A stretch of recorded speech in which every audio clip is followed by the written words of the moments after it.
Hello, friends. It's the Matt Murphy Radio Show underway for another day. It's 12:04. May I be the first to say a good afternoon. Hope you're doing well. Thank you for being with us, whatever time you're able to give us. We're certainly appreciative of that. We have 3 full hours to get into all of the subject matters that I believe matter to you, your family, and your life. And we love when we turn monologues into dialogues, and you do so by dialing us up at 615-737-9986, 615-737-WWTN. That's the way to communicate with us via the telephone lines. You may also do so by hitting up the Members Nutrition Super Text line at the exact same number, and we give those numbers often and as quickly as possible just to keep you on your toes. A big show on this Wednesday edition. No Cameron Sexton. It is, after all, spring break, and he's off gallivanting with however many kids he has now. I don't know how many it is. I think the last count, it was 4. So we have no Cameron, but in his stead, Brenda Willis is going to stop by. I don't know if you noticed on the calendar, but this weekend we are celebrating St. Paddy's Day, and we'll tell you some of the activities that you can get into in the city of Nashville with Brenda Willis. That's in the 2 o'clock hour. Take a turn away from politics. Sometimes you need that. Speaking of politics and politicians, Senator Mark Pody will stop by to discuss the differences between the Senate and the House versions of what is being referred to as school choice. It is also being called the Freedom Scholarship Act or the Scholarship Freedom Act. I forget the nomenclature, the manner in which it's been called, but one way or the other. Don't forget scam, too. Also, if there's any way that you can give me more volume from your room to mine, it would be great. I don't know what happens between the time that I'm here and I'm not, but I can't get volume. One way or the other, we'll sally forth. Mark Pody coming up then, and we will also talk to him about his support of a piece of legislation having to do with the East Bank, primarily the East Bank Authority. I am a bit confused why this is necessary. I'll explain it all for you in advance of Mark getting here at some point during the Libertarian lunchtime hour, and then we will discuss at length with Senator Pody his decision behind supporting the legislation and why he thinks it's important that we create another layer of bureaucracy to manage what has been known as the East Bank Development Project in the city of Nashville. That's coming up in hour number 2 of the show. Excited about that. We start with a discussion about TikTok. I could be convinced that I'm wrong, but I doubt that I will be. But I could be. In order to convince me that I'm wrong in my positioning on the issue, which I'll get into in just a moment, I need to know what tangible national security issues are at stake with regard to TikTok that are not at stake with regard to other apps on our phone or other devices. People that I have great respect for in the halls of Congress, and there are a few of them, have told us that our national security is at risk because a company by the name of ByteDance, B-Y-T-E Dance, owns TikTok, and that TikTok must be divested. This is government telling a business doing business in the United States of America who is allowed to own their business and who is not. Now, I understand the communist Chinese are at war with us, a war of information, a war regarding cybersecurity, a war involving internet intelligence, a war involving proprietary issues and advancements in technology. I get all of that.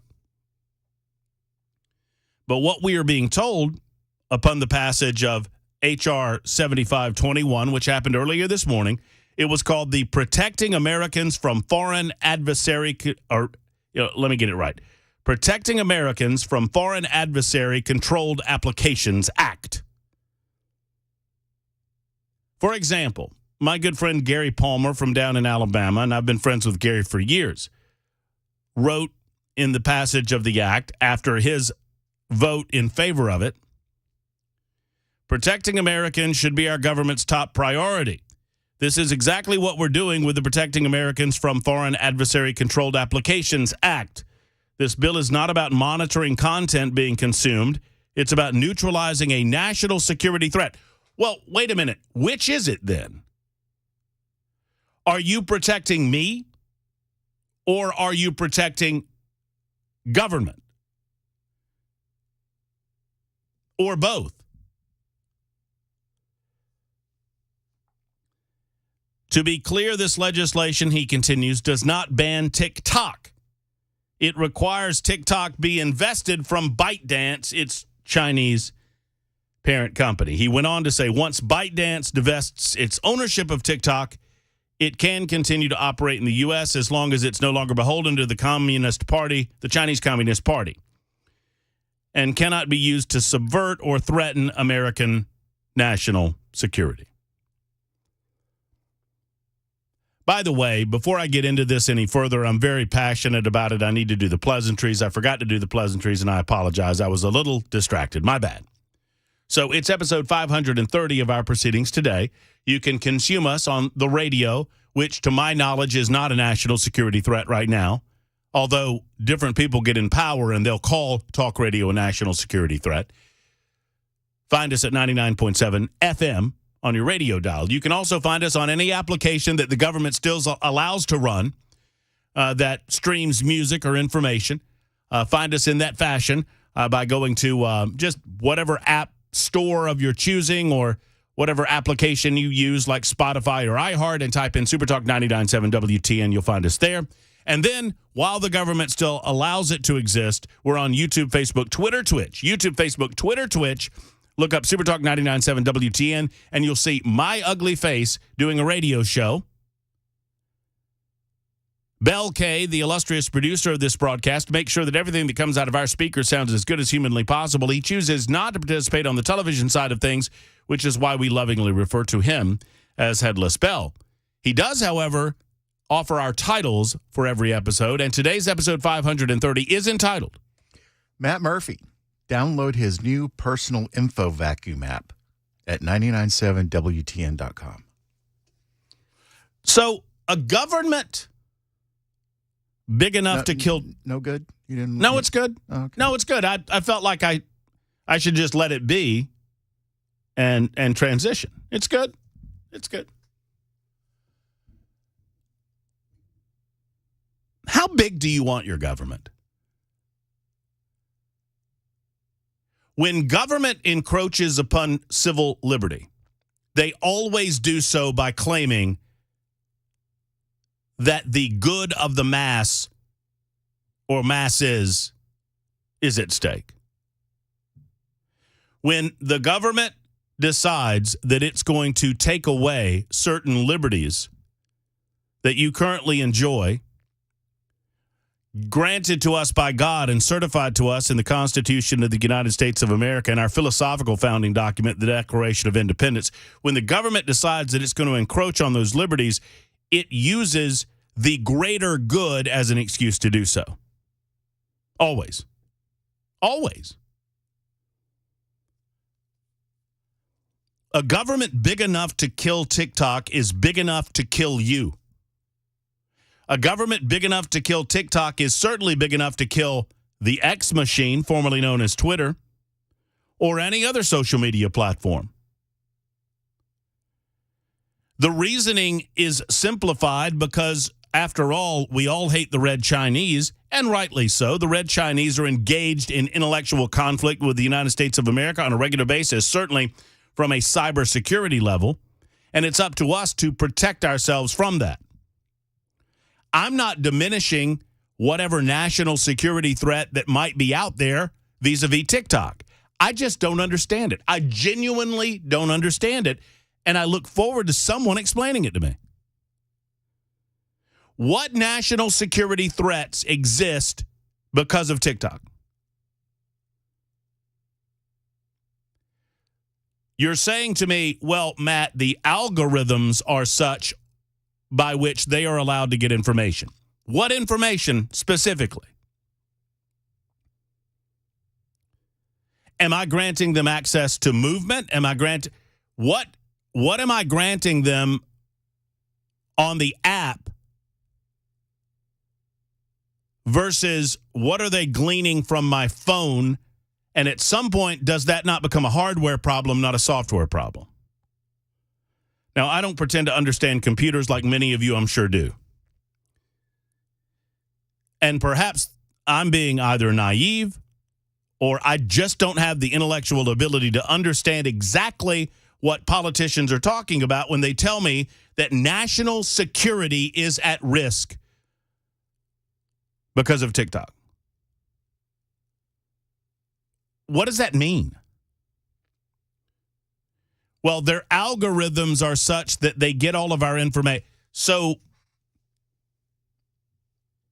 what I need to know is, are they getting information that I grant them by using the app, or are they getting all of my information on my phone? Because if they're getting all of my information on my phone, it would seem to me that that's a phone problem, not an app problem, because I only grant them access to the things that I grant them access to. So I don't really understand what national security threats we're talking about. I really don't. Now, let's talk about China for a moment. Is China a threat against the United States? Yes. Is China playing the long game? Of course. Is China's involvement in this app concerning? Well, sure. But do we not all have an ability to choose whether or not we decide to download the app or to participate in the app at all? What our government is telling us is that it knows better than us whether or not we should play in this arena. And if there are specific reasons why we should not, then can we please get specific about what those reasons are? That's what I'm missing. That's where my blind spot is. I do not understand, even if I were to grant you that they have access to my contact information and that sort of thing, and maybe that's what we're talking about. How does that threaten national security? Connect the dots for me there. What it feels to me like is that the government of the United States does not care for the Chinese government having a broader ownership of this company, and they would like to make that shift. I do not believe that that is the government's responsibility. Secondarily, it concerns me when we grant governments of any sort this level of power. We've done it in the past for very, very good reasons. The Patriot Act, I supported the Patriot Act when the Patriot Act came out because I allowed my emotions to control my rational thinking on the matter. And I said to myself, they'll never abuse this in the way that some are suggesting that they will. Come on now. They're never going to take the FISA court and pervert the FISA court to the point. I mean, after all, the purpose of the FISA court was to grant warrantless searches regarding people who were having communication with terrorists overseas. We were trying to catch the bad guys after all. What do you think they're going to do, guys? What, they're going to spy on a presidential candidate or something? Ha, ha, ha, ha. He said in 2002, 2003. Be careful what you wish for because you might get it. Now, let me alert you to a few things that maybe it's uncomfortable for you to know. If you're that concerned with China being involved in the United States of America, and by the way, people on TikTok are addicted. There's no question about this. And I'm on record as saying, on balance, the internet has become a net negative. And if they're really concerned about national security, they should ban the internet. It's what China has done, essentially. Why don't we give the government the authority to vet all apps? Why don't we give the government the authority to vet all websites and determine at their discretion what they decide is a national security threat and what they decide isn't a national security threat? And I'm going to wait and see how that goes for you when you have a Democrat in control of the White House and Democrats in control of the House of Representatives and the Senate. Let's just wait to see how that goes. But here's the reality. If we're so concerned with what we're consuming on TikTok from a content perspective, or potentially what the platform itself is gleaning from our telephones, let me share a little information with you. Almost 90% of the pharmaceutical drugs that we consume in the United States of America are manufactured in China. You're willing to put drugs in your body that were made by little Chinese hands, but you don't want TikTok because that's a national security threat. Look at your phone, the very phone that runs the application that we're so concerned with.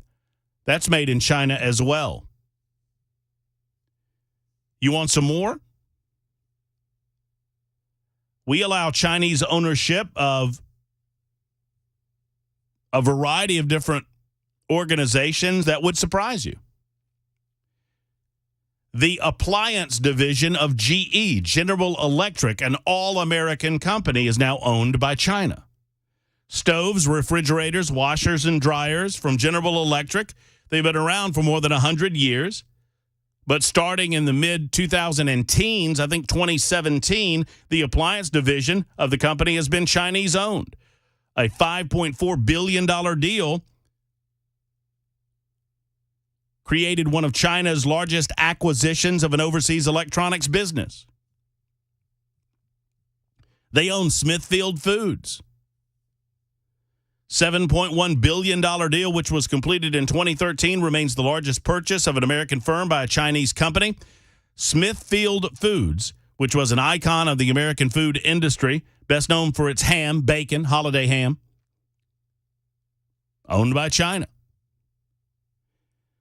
AMC, the nation's largest movie theater chain, was bought by China for $2.6 billion in 2012. And then there's, of course, the land. We've discussed this in the past. The fact that China has been buying up U.S. farmland in bits and pieces for a long time now, and they now own roughly, and this was 2 years ago, so it may have changed, roughly 400,000 plus acres of land owned by China. And some of this farmland is suspiciously close to United States military installations. China owns Motorola.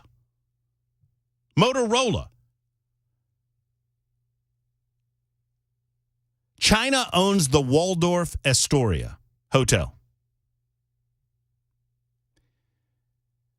I don't mean to turn the mirror back on you because I don't know that there's any joy in that. But if you want to ask yourself how the communist red Chinese got their meat hooks into us to such a degree, I have a Matt Murphy challenge for you. I want you to go through your house and turn things over and see where they were made. You tell me, once you do that, sincerely, once you begin turning things over in your house, once you begin going through your closet and checking your clothes, once you begin to understand the complicity that you have engaged in, unbeknownst to us, in large measure, then I think you'll begin to understand. Now, in terms of the government of the United States of America, the same government that allows Chinese spy balloons to traverse the entire continental United States and does nothing about it is now telling us that watching videos of dumbasses falling down stairs is somehow a national security threat. I'm going to need a little more than that because I don't trust any of this. Any of it. Because I know how the government reacts. This is not a defense, by the way, this is not a defense of TikTok. TikTok is garbage, gutter nonsense. It is a defense of the First Amendment of the United States of America and the free exchange of concepts and ideas without interference from government. And there's your Libertarian Lunch monologue on Super Talk 99.7 WTN.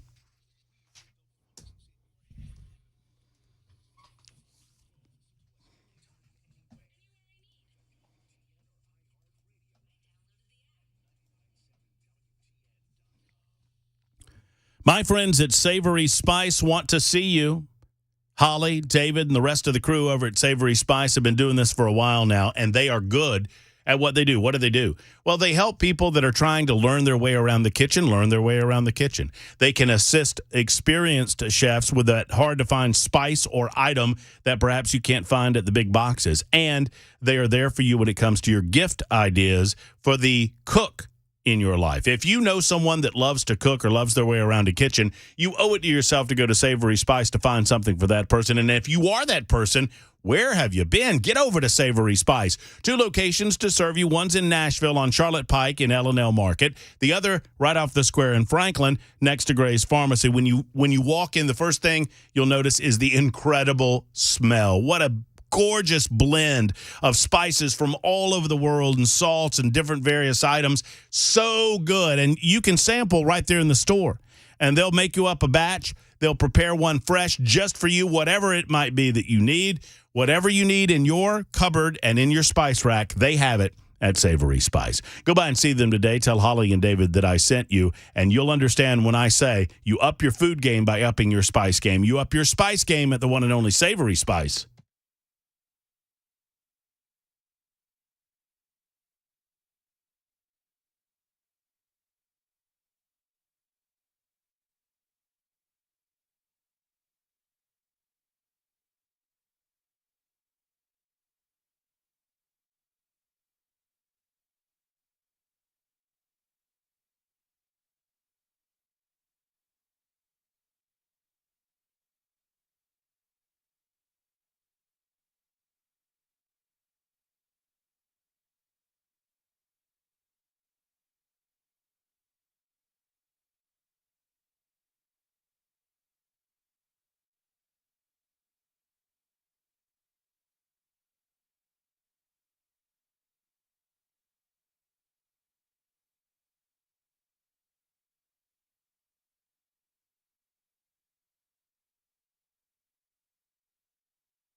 All right, friends, Matt Murphy here, and I want to talk to you for a moment about Members Nutrition. Members Nutrition, we were discussing the idea of Chinese-made products just a moment ago. Well, I'm proud to let you know that Members Nutrition believes in America first, and they make all of their products right here in the good old USA.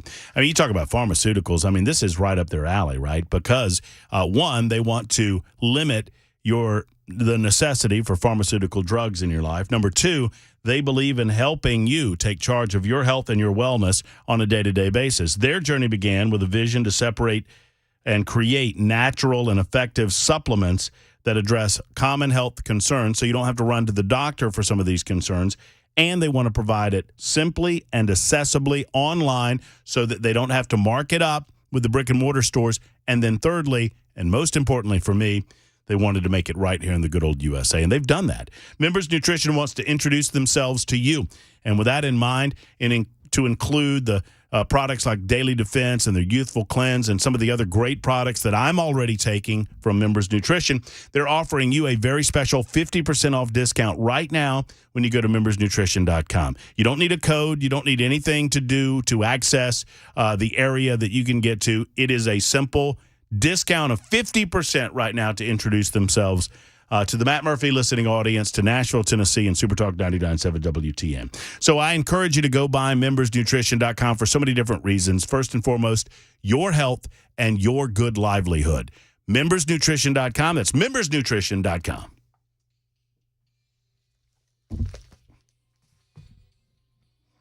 Supertalk 99.7 WTN, Matt Murphy and you.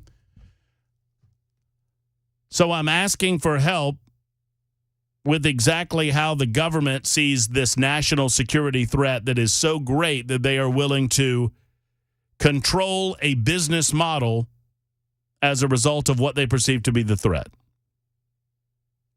Now, once again, this is not a defense of TikTok. I've seen TikTok. Sadly, my algorithm is probably no better than yours with regard to the content that I receive. It's a bunch of people falling down and a bunch of animal videos. What? It is? I had this visual of a beagle falling down in my head. Hold on. You want to know? Let's see what the first thing that comes up when I'm on the. Oh, okay. This. All right. There's a golf video. That's on brand for you. That's a golf video. Then there's, let's see, a video of Tyler that not enough people have seen, part 1. And it's some goofy video that some guy's done. And then proof that skinwalkers exist. What is a skinwalker? Anybody? Am I saying something naughty that I shouldn't say? No. That's a paranormal. Okay, so there's a paranormal video that's come up. Right now, I'm infecting the entire radio station just by bringing up this application. I am presenting a very real present danger and a national security threat right here in our studios at Supertalk 99.7 WTN for even having it on my phone, I suppose. Why? Because you're tied into our internet? I guess. The redheaded stranger has weighed in.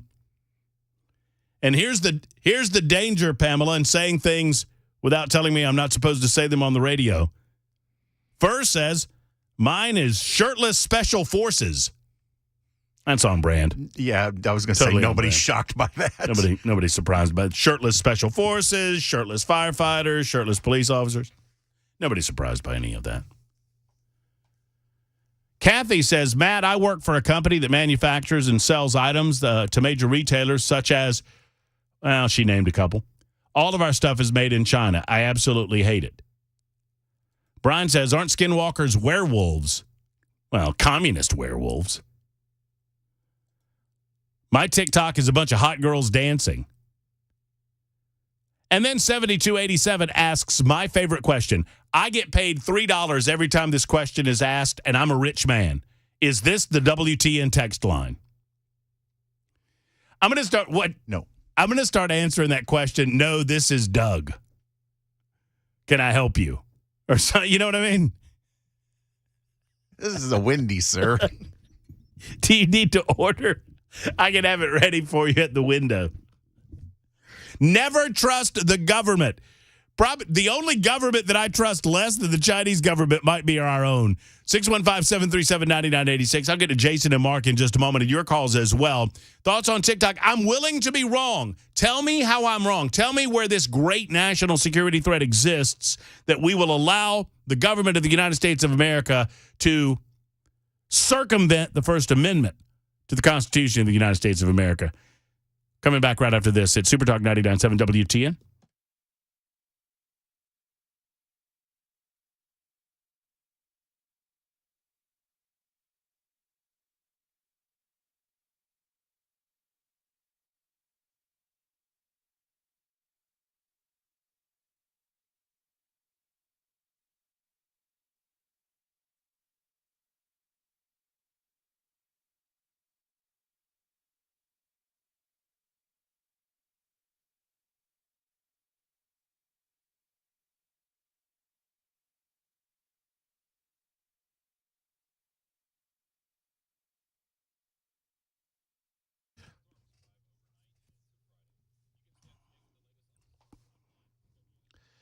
I'm officially nicknaming our members nutrition super text line now, and his nickname is Doug.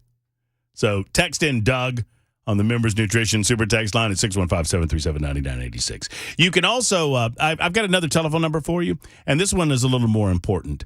The Dr. Gill Center, for the last 30 plus, I don't know how long it's been exactly. I know it's been over 3 decades. But when I first came to Nashville, I sat down with Dr. Gill and we talked. He talked about beginning the company. He talked about putting it in Franklin and why he decided to do that, trying to be centrally located to everyone that he was wanting to serve. He talked about the issues involving chiropractic care then and how things have changed from then until now.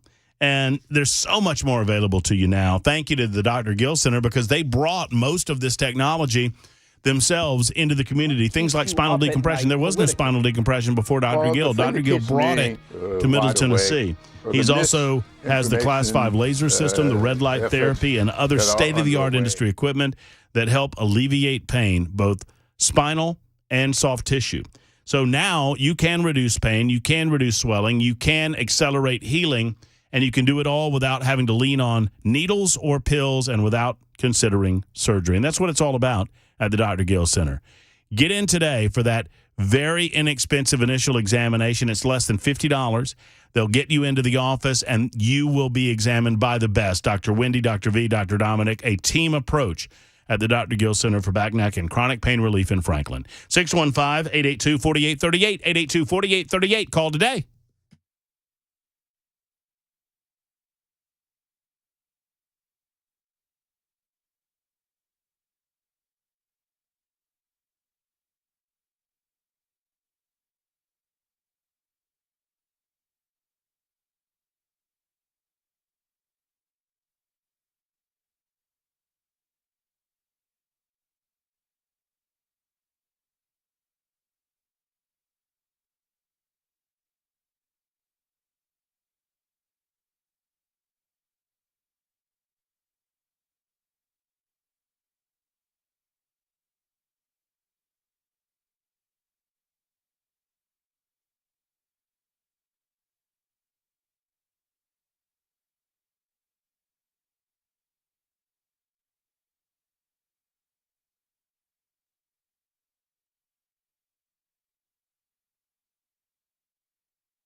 $12:39, Super Talk 99.7 WTN. My name's Matt Murphy. I'm here till 3. Brian Wilson after that. It is live. It is local, information-fueled, and opinion-driven on Super Talk 99.7 WTN, offering a strong opinion on the actions today by the House of Representatives. It remains to be seen whether or not Chuck Schumer will advance the bill in the United States Senate. I would believe that the vote margins were such, enough Democrats voted for this thing, that the United States Senate will take it up.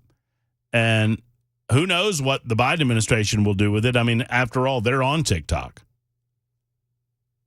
I mean, that's on brand for them. If you want dumb videos of dumb people doing dumb things, well, the Biden administration, They've already said if it passes, he'll sign it. So we're playing with the language when we suggest that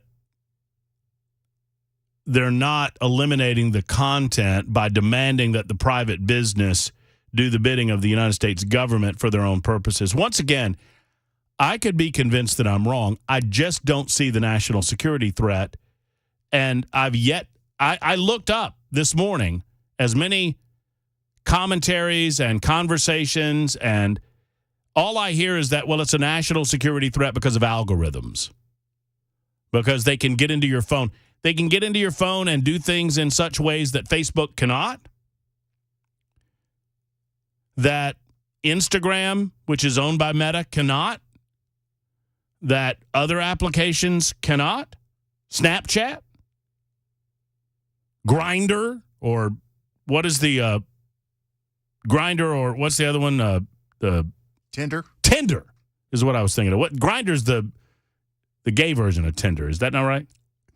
I don't know. You do. You just won't say. I really have no idea. Anyways, I don't understand what the end game is with all of this. Maybe Mark can help me out. Mark is on the line in Manchester. Hey, Mark, how are you? Man, how you doing? I'm well, Mark. I hope you are. I listen to y'all all the time, man. But you can't be more far off than you are right now with this. If you have a communist party dictating what people hear or what trends come through, if you ignore what actual media, songs, and stuff you see influences, then you got your head in the sand. I mean, our whole United States now is different, and it's different from what we've let in on the speech and the talk and everything else. I'm not saying become some place that you're dictating what you need to see or what you don't need to see. I'm talking about having a state that you don't have to get dictated of what you need to see or don't need to see. And the Gen Z and all these populations, all about feelings, can't go out and get a job, somebody hurt their feelings. All this has been perpetuated by social media. And Facebook is just as bad. Absolutely. Facebook is just as bad. Snapchat, all this crap that we pour onto people that's not reality should all be banned. I wish all of it was gone. I'm 60. I remember a life where you had a life and you met people, touched people, enjoyed stuff with people. We didn't have sides. We didn't have groups. We didn't have this thing where I hate you because you said one word, now I hate you. And we have it because of all this bull that we're dealing with now. I wish it would all go. That's what I got to say.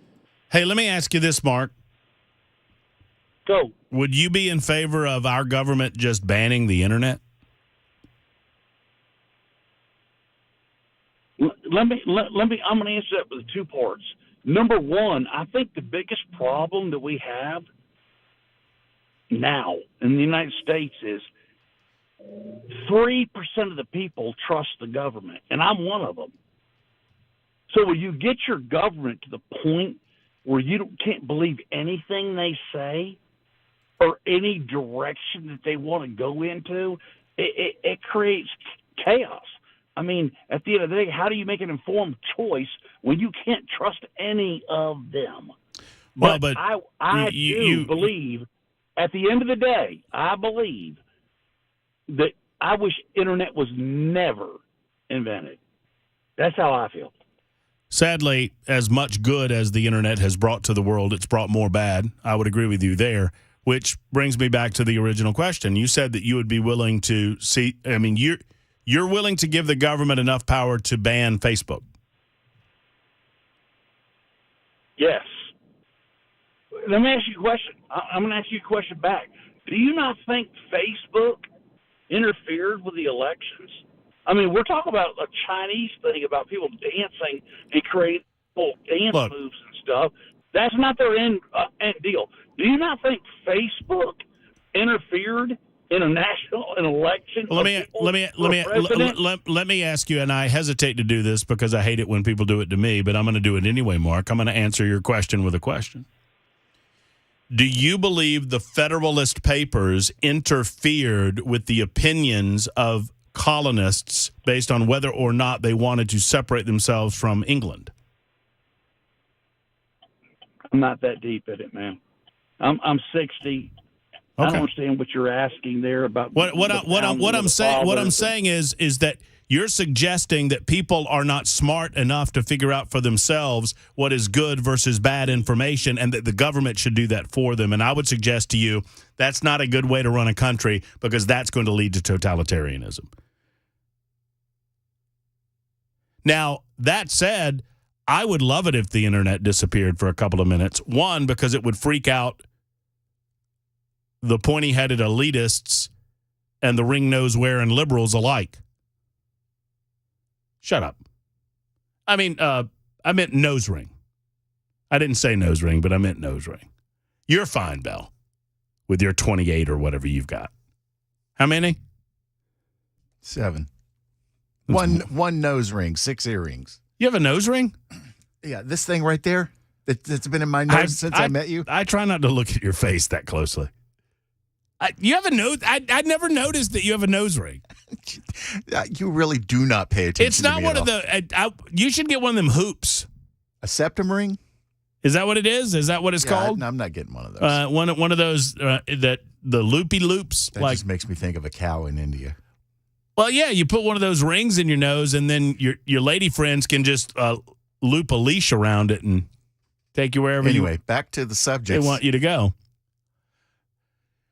Look, I understand the disgust with the internet. I have a greater disgust with the idea of the government controlling what we're allowed and what we're not allowed to see on it. Where does this all go? My point about the Federalist Papers, I was trying to figure out a way to express to our friendly caller there, Mark, that we've always had news and information that is fake. We've always had news and information that is designed to deceive. Not the Federalist Papers. The Federalist Papers were great. But I used that as an extreme example to try to get my point across. That from the perspective of the Tories, the Federalist Papers were it was misinformation. It was misguided information. They were the ruling government at the time, is the point. And they would have preferred the Federalist Papers never existed, is the point. Just like this government would prefer that certain information doesn't get out. This government's in the business of overclassifying information, of being overly sensitive to quote-unquote national security threats. And folks, how do they take our liberties? How did they take our liberties with the Patriot Act? An act that we almost universally will agree has been overused and abused beyond its original purpose, beyond the original way that they sold it to us. TikTok could go away tomorrow, would not affect my life in any way whatsoever. What do they do with this authority and this ability next? Why do you believe that so many Republicans and so many Democrats are on board with this? Because all of them seem to like government control over your daily lives. You know how I want TikTok to dry up and go away? For a lack of usage. You know how I want the internet to dry up and go away? For a lack of usage. Get out and about. Spend some time with your family. Spend some time with actual real people that actually really care about you. And you're talking to a guy that spends way, way, way too much of my time on my phone. When's the last time you had a decent conversation with somebody standing in line? Hell, when's the last time you were standing in line and you got really annoyed at the wait because you were bored? Has anyone noticed how nobody complains about lines anymore for the most part? Why? Because we're always on our phones. Sadly, we have become addicted to this stuff, and we cannot expect that the government's going to release us from that addiction. We have to do that ourselves. Tim's been waiting in the borough. Tim, I'm going to give you the floor, my friend. How are you? I'm doing really good. Hey, I kind of agree with you. I don't think it's so much of a national security threat. But, you know, I grew up very similar to your last caller. And I think this whole thing is about dumbing down of America. Our whole society. I saw an interview this morning where they were asking young people about TikTok and whether or not Congress should ban it. And this 20-something with the nose ring says, "What's a congressman?" This country is just falling apart, and it's because what's being fed to these people. You know, they're zombies in this world, and whether you ban TikTok, there'll be something else. But you know, there's one other thing out there that people aren't talking about. There's a new thing you've probably seen all over the internet, a purchasing organization called Temu, T-E-M-U, and people can go buy stuff online. That's China. It's all going to China. You're giving your personal information. I'll give you another one. Credit card numbers. I'll give you another one. 90% of the stuff that Amazon sells is coming from China. Correct. But this company is directly to. Right. You're giving your credit card information. So to the Chinese government. Just say China. Yeah, so China decided to shut down the banking industry, which they could, if they've got your card information, they could shut down everybody's credit cards that's gone to Temu. That would crush the economy until if they figured out what was going on with that. I mean, there's so much nonsense going on, and it goes back to what you said. People need to make the choice. But the problem is our society is becoming so stupid they can't even make choices anymore.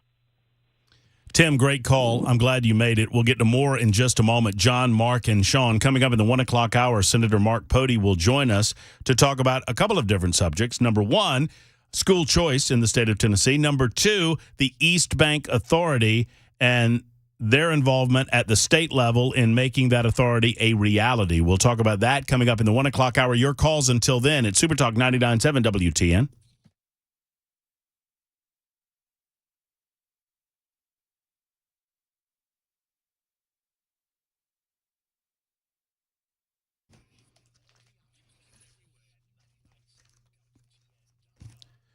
Hey friends, Matt Murphy here. Efficient Heating and Cooling is my heating and cooling company of choice. I believe in Jeff Eddy. I trust Jeff Eddy. I've sat down with Jeff Eddy. I've broken bread with him, and I know that you can trust him in your home. You know, anytime you open your doors to someone, you want to make sure that they're trustworthy. And Jeff Eddy only hires the best of the best when it comes to his technicians, which will be to your home to help maintenance that AC unit, and now is the time of year to get it done. I only ask this of you twice a year. Once in the fall, late summer to fall, when it's time for the heating unit to get looked at. Once in the spring when it's time for the AC to get looked at. Because simply put, it helps extend the life of that unit. The last thing Jeff Eddy wants to tell you, the last thing any of his team of technicians want to tell you is that it's time to replace, because they understand that's a lot of money. Now, they're going to make that as easy as possible. They're going to get you the lowest price possible. They never charge you overtime. They charge you low rates on maintenance. All of those things are a fact. But when they tell you that it's time to replace, you know you can trust, because they don't work on commission. Secondarily, they're a diamond contractor with Mitsubishi Electric, an elite pro partner with Rheem. When it's time to get it done, they've got the quality product to get it done. Go to efficienthvac.net for more information, or call today to schedule that maintenance appointment so you can prevent untimely mishaps with your AC unit this spring and summer. 615-784-4424, 784-4424 for Efficient.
We'll suspend conversation regarding TikTok and the internet for the 2 o'clock hour. In the 1 o'clock hour, we will welcome to the show our good friend Senator Mark Pody, who will discuss with us a number of state matters and some matters involving the East Bank. You'll want to stay tuned for this.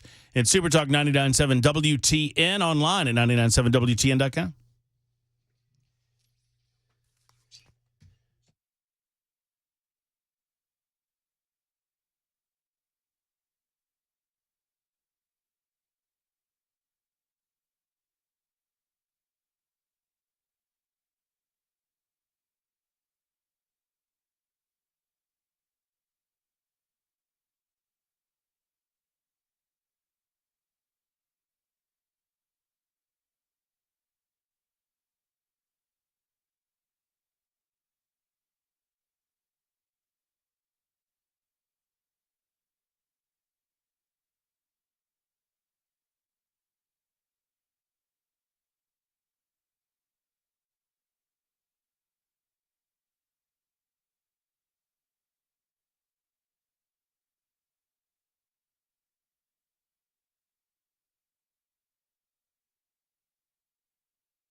Hey, friends, it's Matt Murphy. I want to talk with you for a moment about Craft Body Scan. Craft Body Scan is a wonderful technology available to us here in Nashville, and I'm excited about what they're bringing to the party because they can help you identify issues within your body. They can help you identify issues and problems that might be going on with your heart and your lungs that you don't know about because you are not symptomatic. What if I told you that there is a way for you to check out your body at Craft Body Scan in such a fashion that that is non-invasive? It only takes about 5 to 8 minutes, and you'll have the peace of mind after the fact in knowing that you're A-OK within your body, with your heart, with your lungs. And right now, what was normally about a $1,300 CT scan can be available for you and a partner for less than $150, $149. Craft Body Scan wants to say hello to Nashville, and in that way, they're introducing themselves with this incredible deal. I've done the full body scan, could not recommend it more. Craftbodyscan.com. That's craftbodyscan.com. 615-436-1000. 615-436-1000 for Craft Body Scan.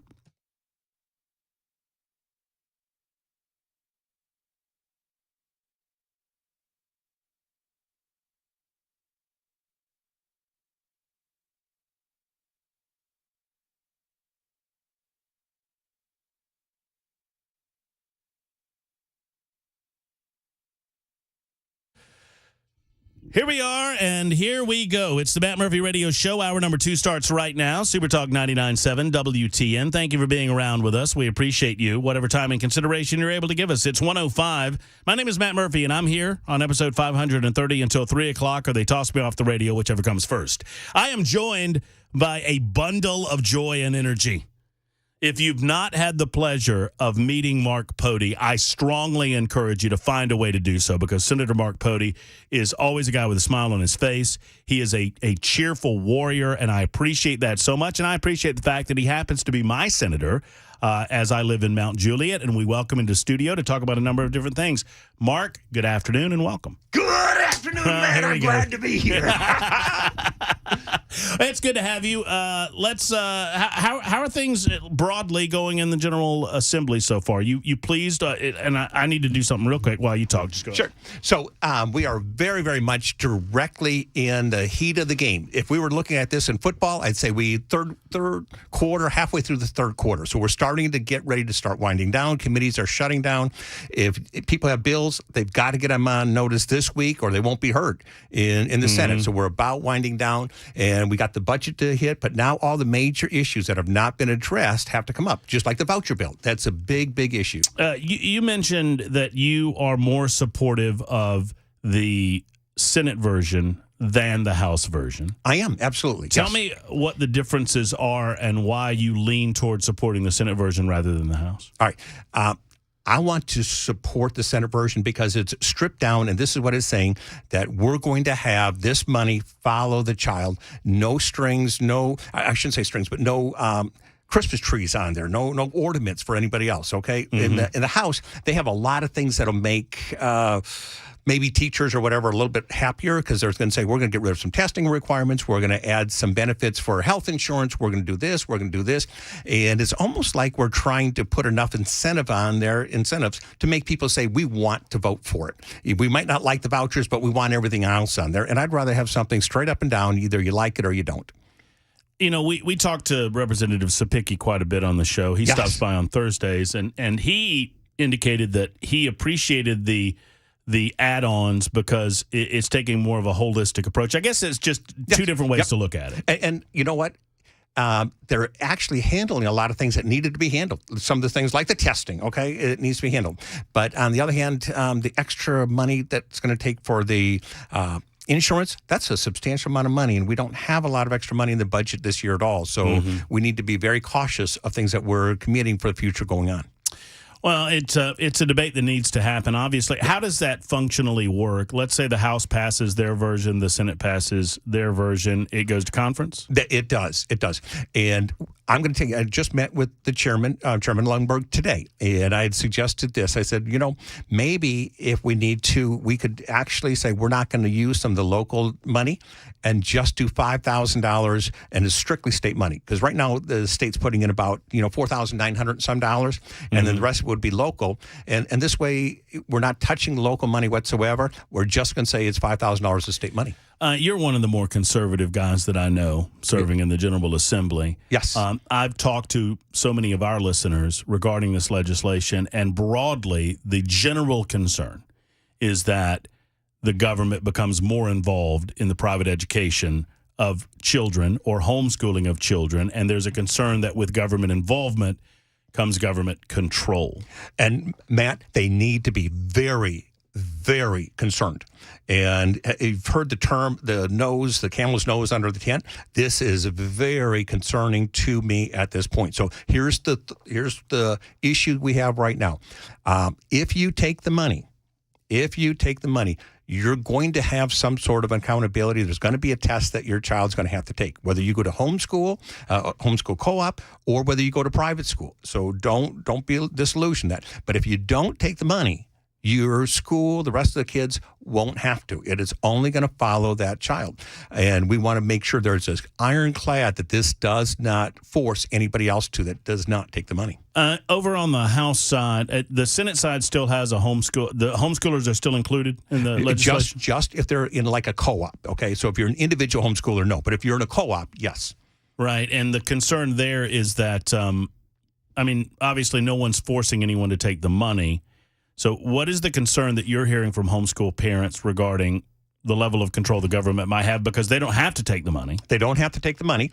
And so part of it is they're saying, well, what about curriculum? Are we going to have to follow the curriculum to take that test? And the answer is no. You can use the same curriculum you have right now. You do not have to take anything else. If you take the test and you blow it, there's no issue saying your child didn't pass the test, we're holding them back. It's nothing. It is just you have to take the test, and whatever the results are the results. We're not going to hold you accountable to what the results are, just that you took the test.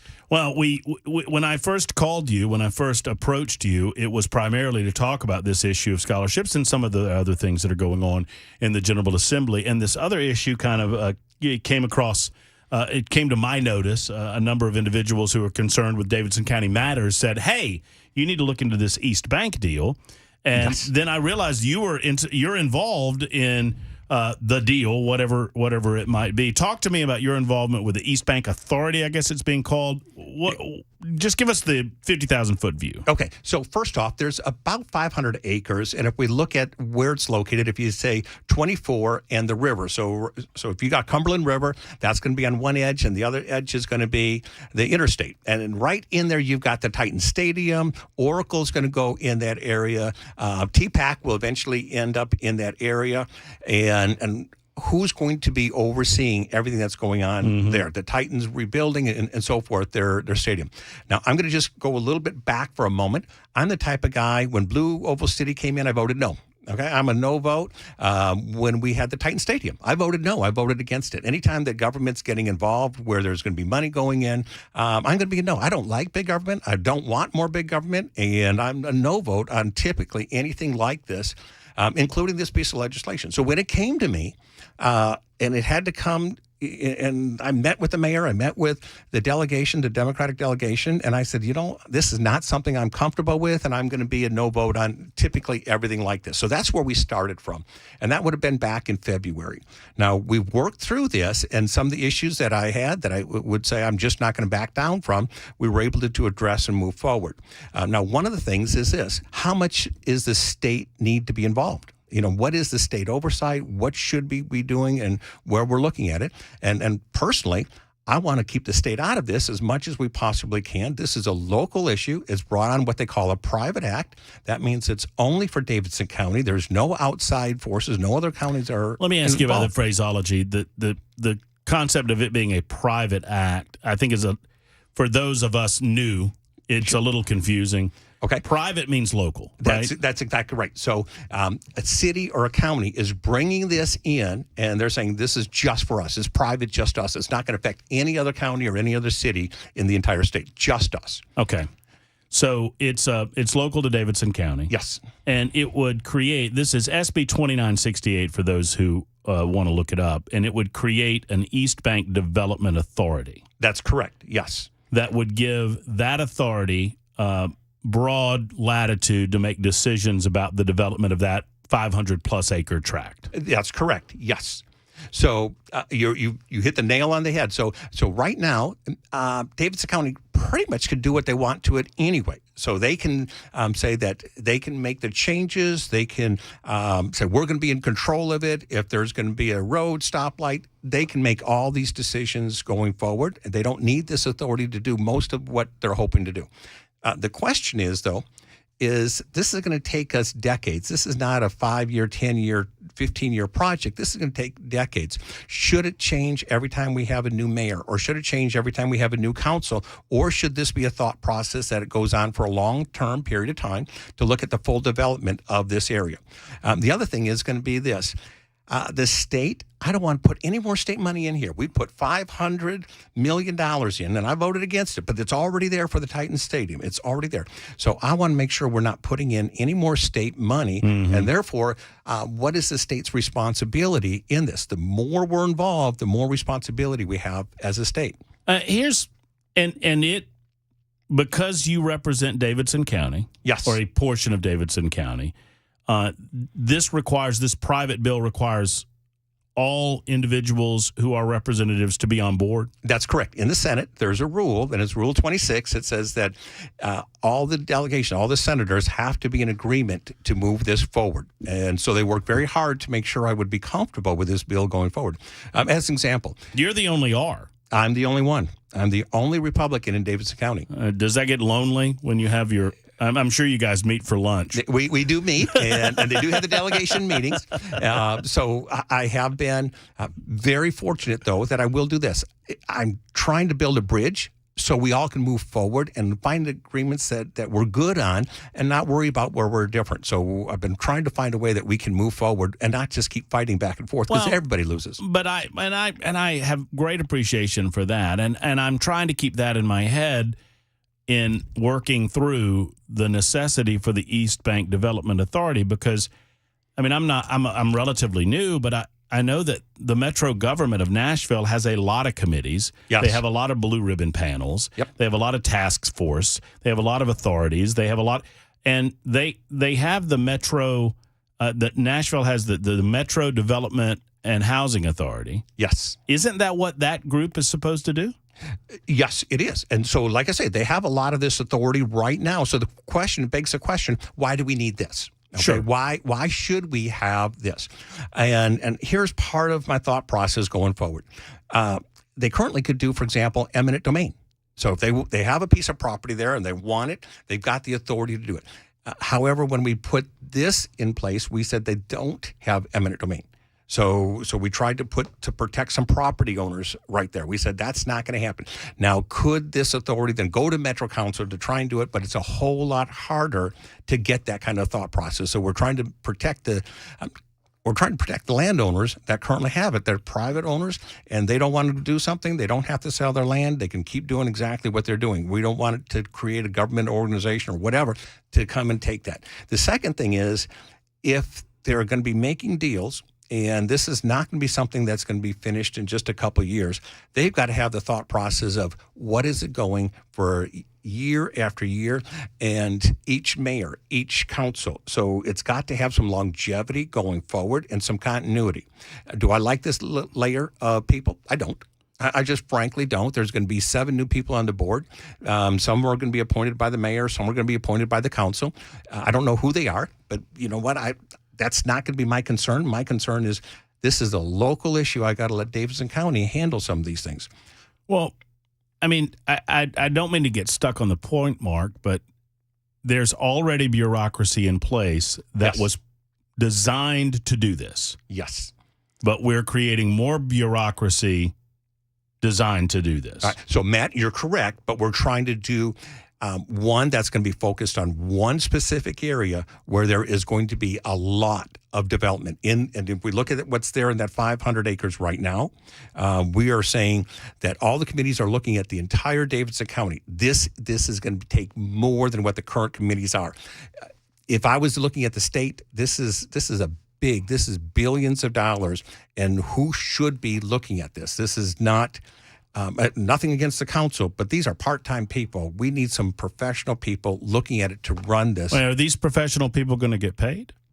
The board members, they're not going to get paid, but they're going to hire staff, and they're going to, I'm sure, hire people to do it. But the board members are not. But this will be a funded authority. By Davidson County. Okay, so it's not the state money. We're not having the state put any money in. But, when I pay my taxes. Okay. Yeah. So if you're paying your money here, now it's going to be a little bit like this, though. Are you familiar with what they call the tax incentive programs, the TIF programs? Mm-hmm. Okay, so it's going to be something like that. So you take any new taxes that are generated from there is going to be what's paying the bills. So if they borrow money, it's going to be based on the new taxes coming in from that 500 some acres. How many? I know that I seem stuck on it, but how many different authority? And I feel like I'm talking to the wrong guy. And I know that you're kind of the lone small government guy in a sea of big government people in Davidson County. But how many different authorities do we need?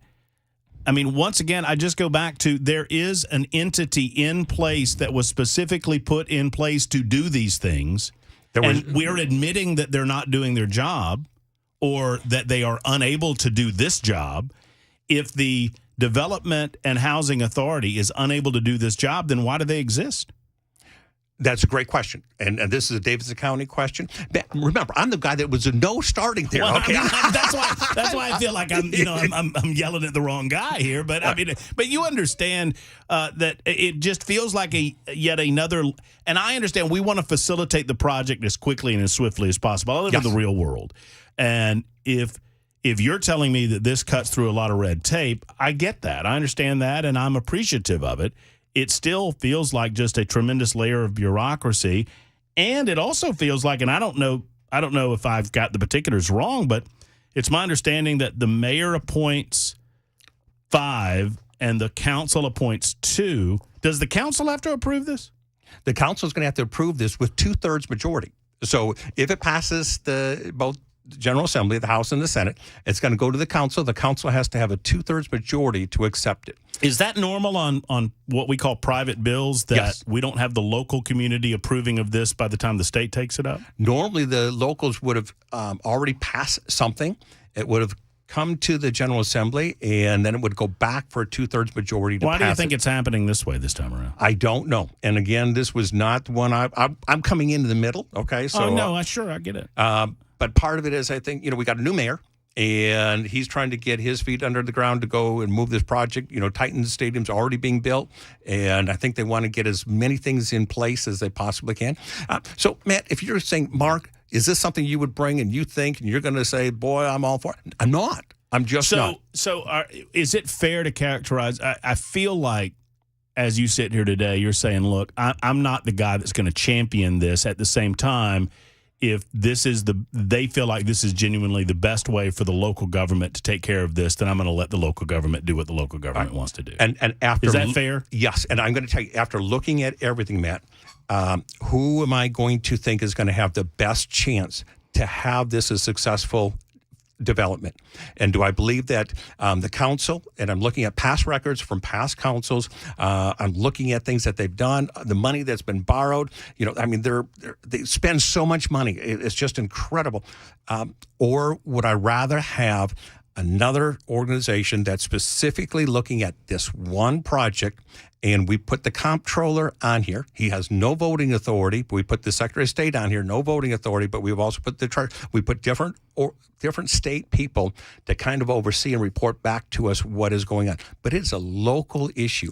And I'm going to tell you, I believe in local government. I might not agree with what Davidson County does, but I don't want Washington, D.C. telling me what to do in Tennessee, and I don't want Tennessee coming down to tell Davidson County what to do. If this is what they're asking, I want to be creative and work with them the best I can. Senator Mark Pody is with us. I'm going to lock the door and make him stay until 1:30 today. So we've got another segment with Senator Pody. If you have any questions, Super Text line is up and running, 615-737-9986.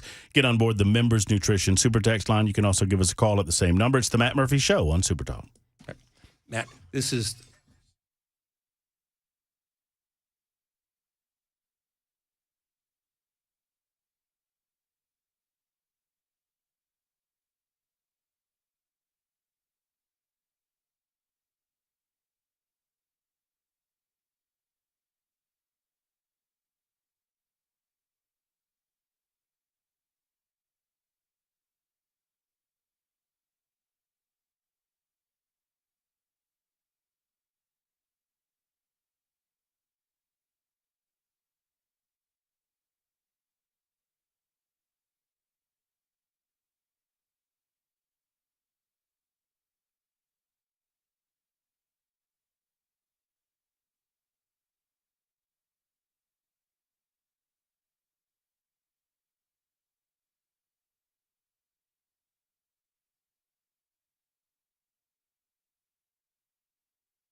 Super Talk 99.7 WTN, Matt Murphy and you. Thank you for being around with us, whatever time you're able to give us. We're certainly appreciative. We've got 3 or 4 more minutes with Mark Pody, who is joining us to discuss a number of things, including this possibility of an East Bank Authority that would give this East Bank Development Authority the ability, at Senate Bill 2968, the ability to have control over, 530 some odd acres? Yes, and this... pardon me. Let me get that. I got it, Belle. Don't worry about it. I got it. I'll take care of you. 530 acres, and you brought me a map, and it's pretty extensive. I mean, it is, generally speaking, all the property between the river and the interstate. Yes. Yep. Right where the Titans field is, up to where Oracle is going to go. There's a big scrapyard in there. There's a old truck stop in there. There's no residential in there right now at all, but it is a property that's not used. There's one more thing I want to share with you that's not happened yet, but probably will. That's going to be affecting this. All right. The Corps of Engineer. Okay, some of this land had flooded, and they're redoing how much land should be in the flood zone and how much height does it need to be. So how this is going to be, who's going to be best to be working with the Corps of Engineers, well, on this specific piece of property to say what's going to be the right zoning on what we can do for the flood zone. As you know, when we had the flood a few years ago, it flooded a lot of that area. I mean, all of that flooded, didn't it? Yes. So knowing the Corps is coming in and reevaluating that right now, that's also going to have a real impact on what's going to be developed here going forward. What would you like to see 10 years from now over there? I want as much free market, free enterprise, less government as we possibly can. I am not pushing for housing. I'm not pushing for anything. I'm a free market type guy. I would love to see this go forward without any kind of government involvement oversight. I mean, I'm a free market type guy. So you mentioned something, I want to circle back to it before we have to say goodbye, that this East Bank Development Authority has limited eminent domain ability? None. The only thing they have to do is if they really want something, they got to go back to the council to try and get it. So it grants them no eminent domain on their own. That's exactly right. And they have to do the normal process. That's exactly right. And this also, we made it in there where we went and we talked to some of the landowners there to make sure that their property is protected so nobody can come and take that. We wanted that to be strengthened so their private property owners can keep their land. Well, I mean, I'll leave it to the individual Davidson County residents to determine, where they are regarding the layer of bureaucracy. I appreciate where you are on it. I understand that we want to facilitate and affect this as quickly as possible. I think, I think you know where I am. That we Sure. kind of it feels like we're rewarding bad behavior to a certain degree. And Matt, I'm going to tell you, if this was not a private act, if it had to do where it was something outside of Davidson County, I would be voting no. If it was not a private act, I would not accept it because I've turned these kind of things down in the past and I'll continue to turn them down. But on a private act, it's a little bit different, and I'm going to give local government what they want. If they want to hang themselves, I'll give them to hang whatever, but I am going to try and support local government along that line. What do you think? I mean, normally when the General Assembly deals with private acts, you've already, and we addressed this, you've already had some local government movement. They voted, hey, we really want this, get it to the state and tell them to give us the authority. In this case, you've not had that. I mean, to me, because this would grant the mayor the ability to appoint five of the 7, the Metro County. So it gives the mayor control. It absolutely does. Of the authority board. The mayor is in, because the mayor's appointments would override the council's appointments. Right. But that, again, is a local issue, and I don't want to get in who should appoint what. That is local decisions, and I don't think the state needs to be making the local decisions like that. So, frankly, I even if this gets past the General Assembly, the heavier, I mean, would you agree, Mark? You've been around the block a time or two, longer than me. I think the heavier lift is at the Metro Council. Yes, I will be anxious to watch how that goes through because the Metro Council does not have the authority that the mayor has here, but that's going to be between them. And it's not my job to fight for the Metro Council, not my job to fight for the mayor. I'm just here to protect the state to make sure we are not, as Tennessee taxpayers, going to be on the hook for this. And you're comfortable that that's not the case? Yes, we got the comptroller on here, and I've talked with the comptroller. I've talked with him numerous times to say, what more does he need for authority? What does he want? And he's comfortable with where he is right now, doesn't want any more or any less than what this says right now. Senator Mark Pody, we'll have you back as we continue the process of talking about that very important voucher bill. Yes. Obviously, that's a conversation that will continue down the road. We'll have you back again very soon to do that. Thank you for stopping by. Thanks, Matt. There's Senator Mark Pody. We'll be back in just a moment at Super Talk 99.7 WTN.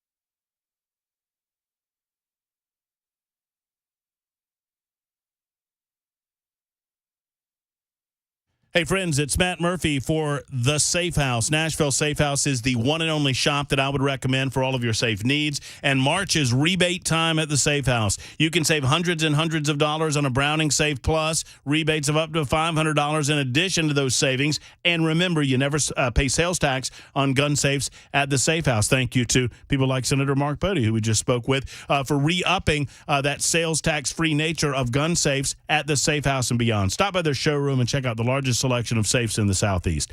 Gun safes, jewelry safes, home safes, and don't forget storm shelters. They've got them on display right there in their huge showroom. I've mentioned from time to time, they have more safes than you could possibly imagine. They have over 200 safes in their showroom and over 400 safes on an off-site warehouse location, so they have the right safe for you. More inventory than anyone in America. I'll put my money on it. Talk to Mark at the Safe House and let him help you select the safe that fits your needs. NashvilleSafeHouse.com or 4th Avenue South across from City Cemetery. It's Nashville Safe House.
Super Talk 99.7 WTN 137.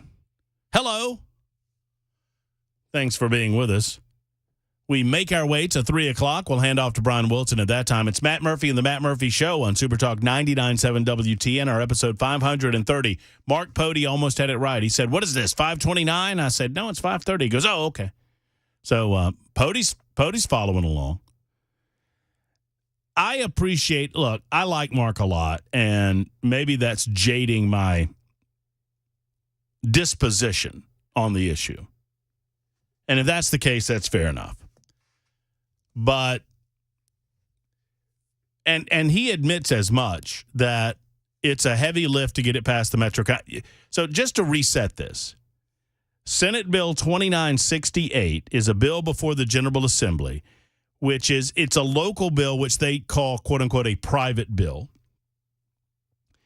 It would create the East Bank Development Authority, which would have extensive control and ability to shape the 536-acre area surrounding the new NFL stadium on the Cumberland River. I'm looking at, and if you're watching on Super Talk TV, YouTube, Facebook, Twitter, Twitch, Mark was nice enough to bring me a map, and I'm looking at the map area of the of what we're talking about. It would include, the current footprint for the current stadium. It would include that scrapyard down on the south end of things. It would include just virtually all of that area between the Cumberland River and east of 24, or rather west of 24 and east of the river, all the way up to the Oracle site, beyond Topgolf. It would give this East Bank Development Authority broad latitude and grant them powers to include borrowing money and other decision-making authority regarding how that area is developed. Now, all of that is well and good. My issue is that we already have a layer of bureaucracy to handle this, or at least I thought we did. Now, Mark Pody's great, and Pody admitted, or I don't want to say admitted because it sounds like he's doing something wrong. He accepts the premise that this was not his idea, nor would he have brought this up on his own. And were it not a private matter for Davidson County to deal with on their own, he would not be in support of it. However, he is supporting it because without his support, by the way, this gets killed. And I'm not so sure it shouldn't, but I'm kind of I'm holding my fire on that front. Because of this, do I trust 7 people, 5 of whom would be appointed by Freddie O'Connell and 2 of whom would be appointed by the Metro Council with oversight from the state comptroller with regard to how money is moving around? Do I trust that group more than I trust the Metropolitan Development and Housing Authority? We're trading one level of bureaucracy for another. I certainly would trust them more than the 40 souls over there at the Metro Council.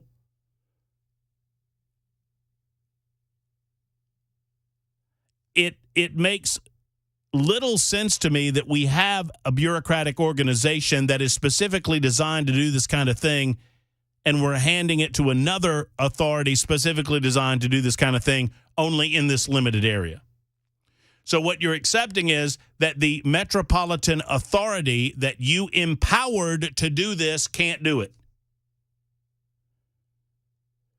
So the Nashville Metropolitan Development and Housing Authority can't manage or can't do the things that we're now granting the East Bank Authority the power to do. Well, why can't the first entity do it? Because they're useless bureaucracy. That would be my answer. But it all goes back to the ability of the Metro Council to do this job themselves. Isn't that what we elect a council to do? Well, that's just too tough. You know what I always hear? The back channel conversation that goes on about this? And I don't know that I could get a single politician to admit that they've said this to me, but as I sit here today, I'm telling you that they've told me this. I asked the question, why do we need all of this bureaucracy? Why do we need these authorities? Why can't the Metro Council do it? And they tell me that the Metro Council is not knowledgeable enough on these issues in order to do it. They're politicians. And you cannot trust them to do it. Literally, you cannot trust the people that Davidson County elects to these positions of power to have basic knowledge and information in order to make informed decisions about what to do and what not to do. Which is why you have to have bureaucrats. How sad is that? That's where we've come to. We were talking about TikTok a little earlier, and Mark's held on. Mark, thank you for your patience. How are you, sir? Hey, I'm great, Matt. Thank you for having me on. Well, with regard to TikTok, I really share the sentiment of the previous callers before Mark came on. But quickly, I'm 51 years old. I've got a small business. I've got 4 grown children. I'm a small government conservative and a Christian. My problem with this is that, and I've never had social media. Since the beginning of the internet, I've never had social media, which is pretty incredible. My kids have urged me to get on it. I've never done it. But anyway, we're experiencing a high level of spiritual and psychological warfare that's being waged on us by Facebook, TikTok, whatever. You know, the problem is that the root of the problem is spiritual, and the solution to the problem is spiritual. I think that if we try to trust a government that many of us already don't trust to try to have oversight over this, that's kind of contradictory, I would say. And the great exchange that we are experiencing already for many, many years, maybe since the beginning of time, is the exchange of liberty for security.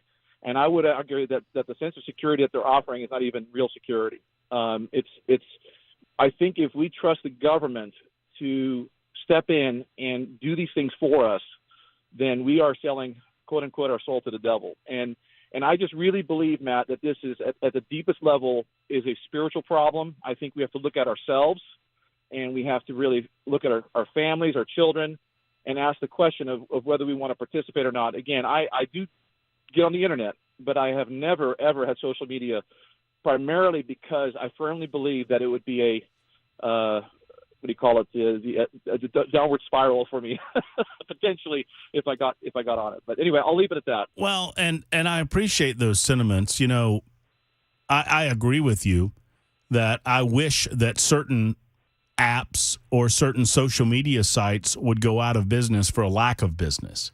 But I would never support putting them out of business through government fiat. And I think that's what you're saying.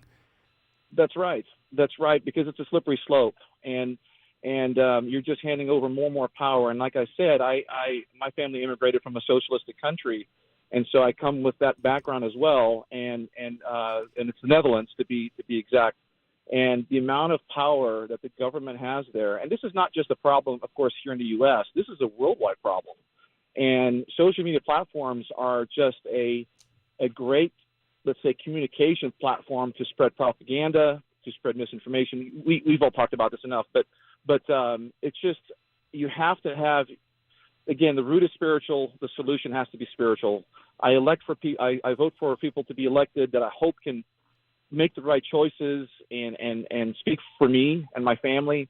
But at the end of the day, that's not where my hope lies in this world. What a great call, Mark. And I think you share the sentiments of a lot of the listening audience, and you sure as heck share the sentiments of the host, that we have to look inwardly rather than outwardly in terms of solving a lot of these issues. And collectively as a society, we need to ask ourselves some very hard questions about what our priorities are. Sadly, and thank you for the call, sadly, we have become addicted to our phones. We are addicted to social media. We're addicted to the internet. We're junkies.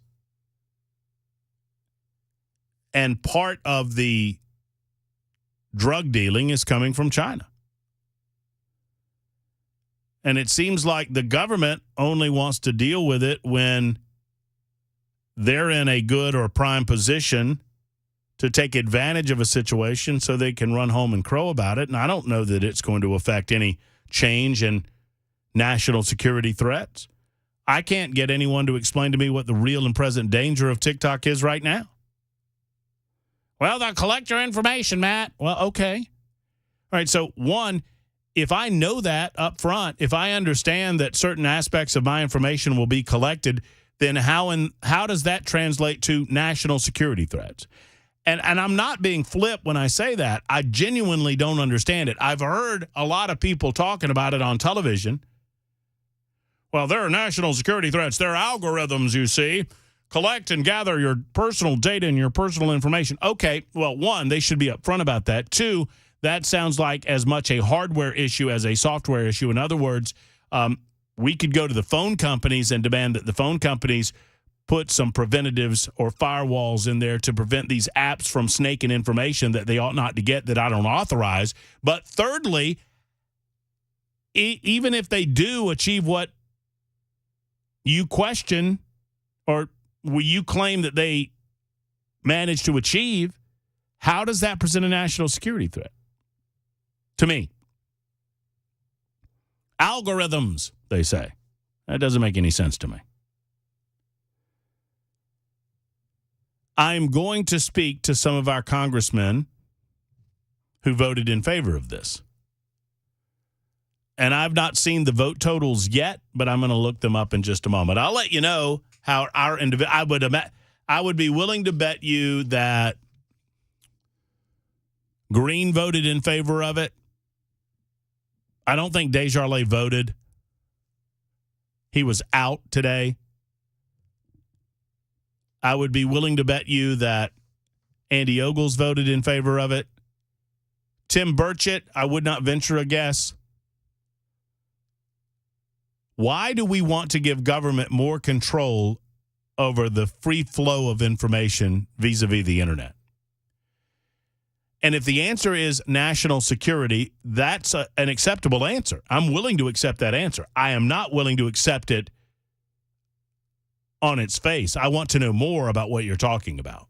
And that's the answer that I can't get to. 615-737-9986, juggling these two subjects. Gary's in Greenbrier to talk about the East Side Authority Board. Hey, Gary, how are you? Just fine. How are you, sir? I'm doing well. What's on your mind? Well, you nailed it on the head. I'm retired from the military, and I'm also retired from state government, so been around the flagpole. But that I've watched government operate on the civilian side of the house, especially, and the bottom line is that they get paid to do a job, and they can't do it, so they're going to have another entity do what they can't do, and then they're going to provision some sort of an oversight. You know, it's like oversight of the oversight, in a sense. My taxes have more than tripled in the past 2 years. I mean, I just got another bill, $15,600 something more dollars that I have to pay in taxes. I mean, it's all gone up since Biden. I mean, what the heck? We're paying people to do a job they can't do? You know what it feels like to me, too, Gary? It feels like there are powerful entities watching from the sidelines, recognizing that if we leave this up to the Metro Council, or even if we leave it up to the Development and Housing Authority, that they're just going to screw it up. And so this is a way for them to put people that actually can make good decisions in place in a way that good decisions get made. Now, you have to depend on Freddie O'Connell in order to do that. But I mean, you're right. It's a layer of bureaucracy on top of a layer of bureaucracy, and it makes zero sense to me outside of what I just said, that there is a genuine belief that the Metro Council would just screw all of this up, and it's too important to screw up. It's 51 after the hour. The much-promised Megyn Kelly audio is coming up next on Super Talk.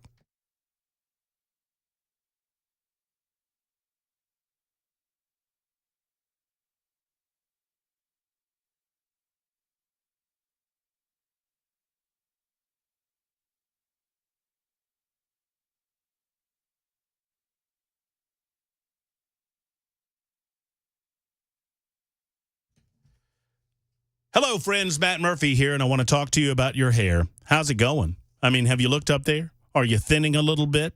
Is it getting a little, patchy in places? Are you concerned about it at all? Gentlemen, let's talk to you for a moment, because if you have hair issues, if you've noticed thinning, if you've seen it go down the drain, I have an answer for you. There's no shame in this game. Let's go to PAI Medical and get it handled. PAI Medical they've been helping people just like you for well over a quarter of a century. For 26 years, they've been assisting people in their needs for hair growth and to help repair that which you have lost. PAI Medical's website is wegrowhair.com. You know why? Because they grow hair.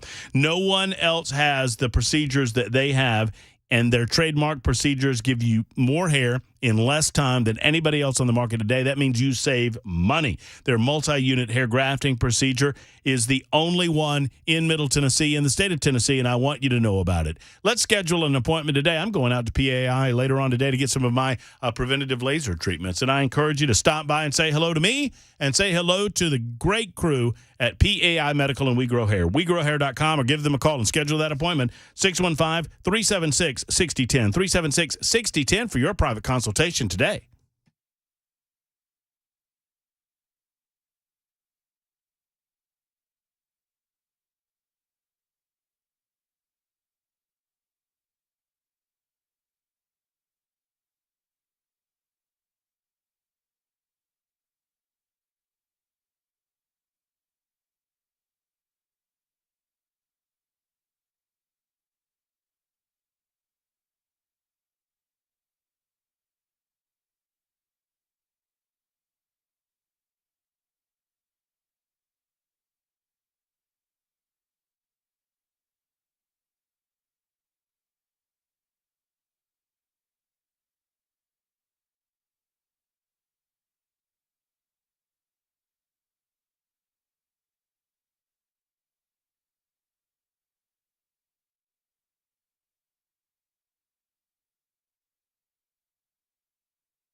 Super Talk 99.7 WTN, 1 minute or so until we make our way to the 3 o'clock or 2 o'clock hour, I should say.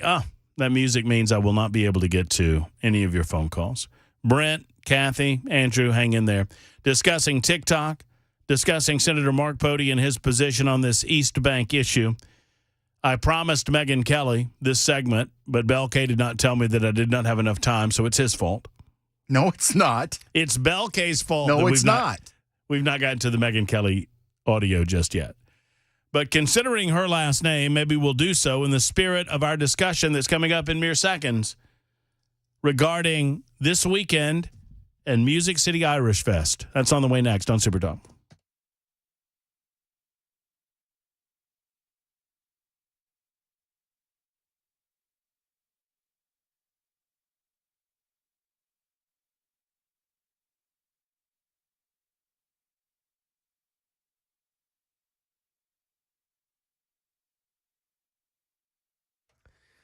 Two o'clock, I'm Mac Maury with your top story. 73 degrees, another gorgeous spring day on Music Row. Weather forecast coming up in 2 minutes.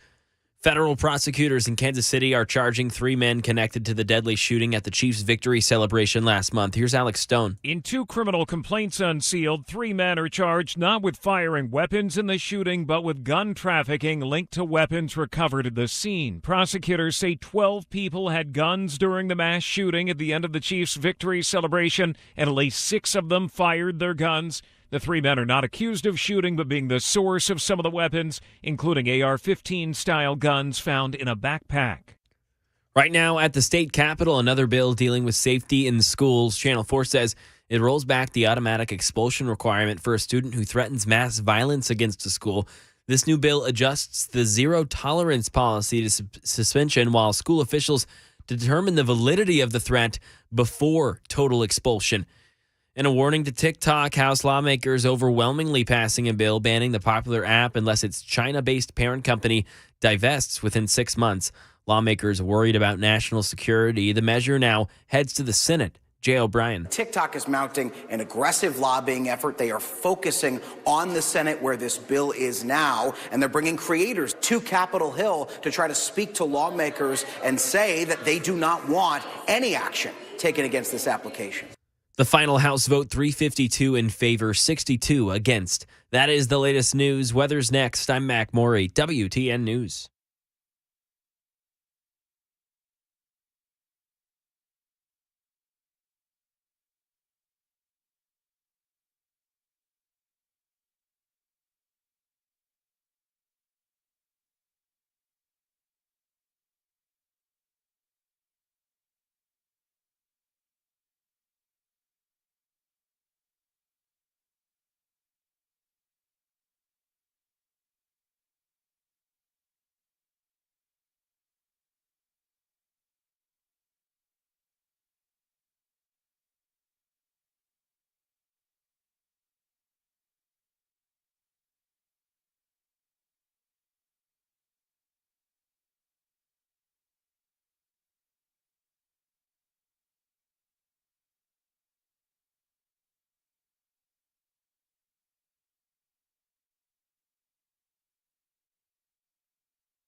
Gentlemen, if you're feeling run down or sluggish, if you don't know why, if you've reached middle age and you just chalk it up to just that middle age, well, it could be something different. It could be something going on in your body. You know, naturally over time, over a man's life, certain things, you produce less of it. Testosterone is one of those things. And if it is you that it feels tired or sluggish or run down, or if it is a loved one that feels tired or sluggish or run down, it could be a number of things. It might just be a lack of sleep, but it could be your T levels. And if that's the case, I have a place for you. It's called Tennessee Men's Clinic. They can help you get back to life that you've enjoyed, back to the energy levels that you've enjoyed, working outside in the yard, getting to the gym, whatever it might be. They can help you accomplish those things. It takes an appointment with Tennessee Men's Clinic. There's 2 locations to serve you. One's in Midtown. They've been there since 2014. They are your trusted source for men's health since that time. They also have opened an office in Cool Springs in Franklin. So stop by TennesseeMen'sClinic.com to find out more about how they can assist you, whether it's intimate issues or just general energy issues. If you're tired of feeling run down and tired, they can help you at the Tennessee Men's Clinic. You can also give them a call for that appointment today, 615-208-9090, 208-9090, for our good friends at the Tennessee Men's Clinic.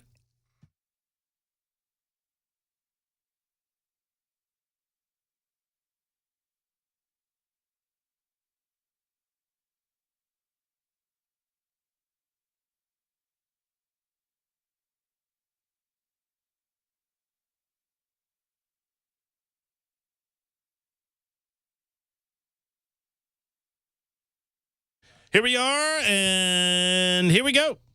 It is the Matt Murphy Radio Show underway for hour number 3.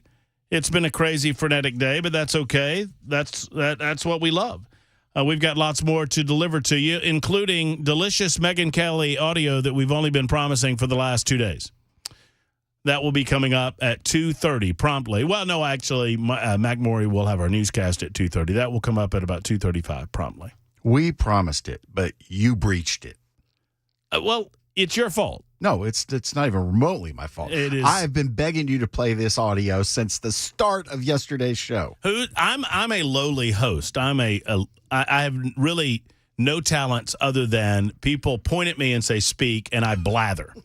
You, on the other hand, you are the executive producer of this show. Well, apparently I don't get listened to very well because I've told you repeatedly to play the Megyn Kelly audio. Wait. Can I just say something real quick?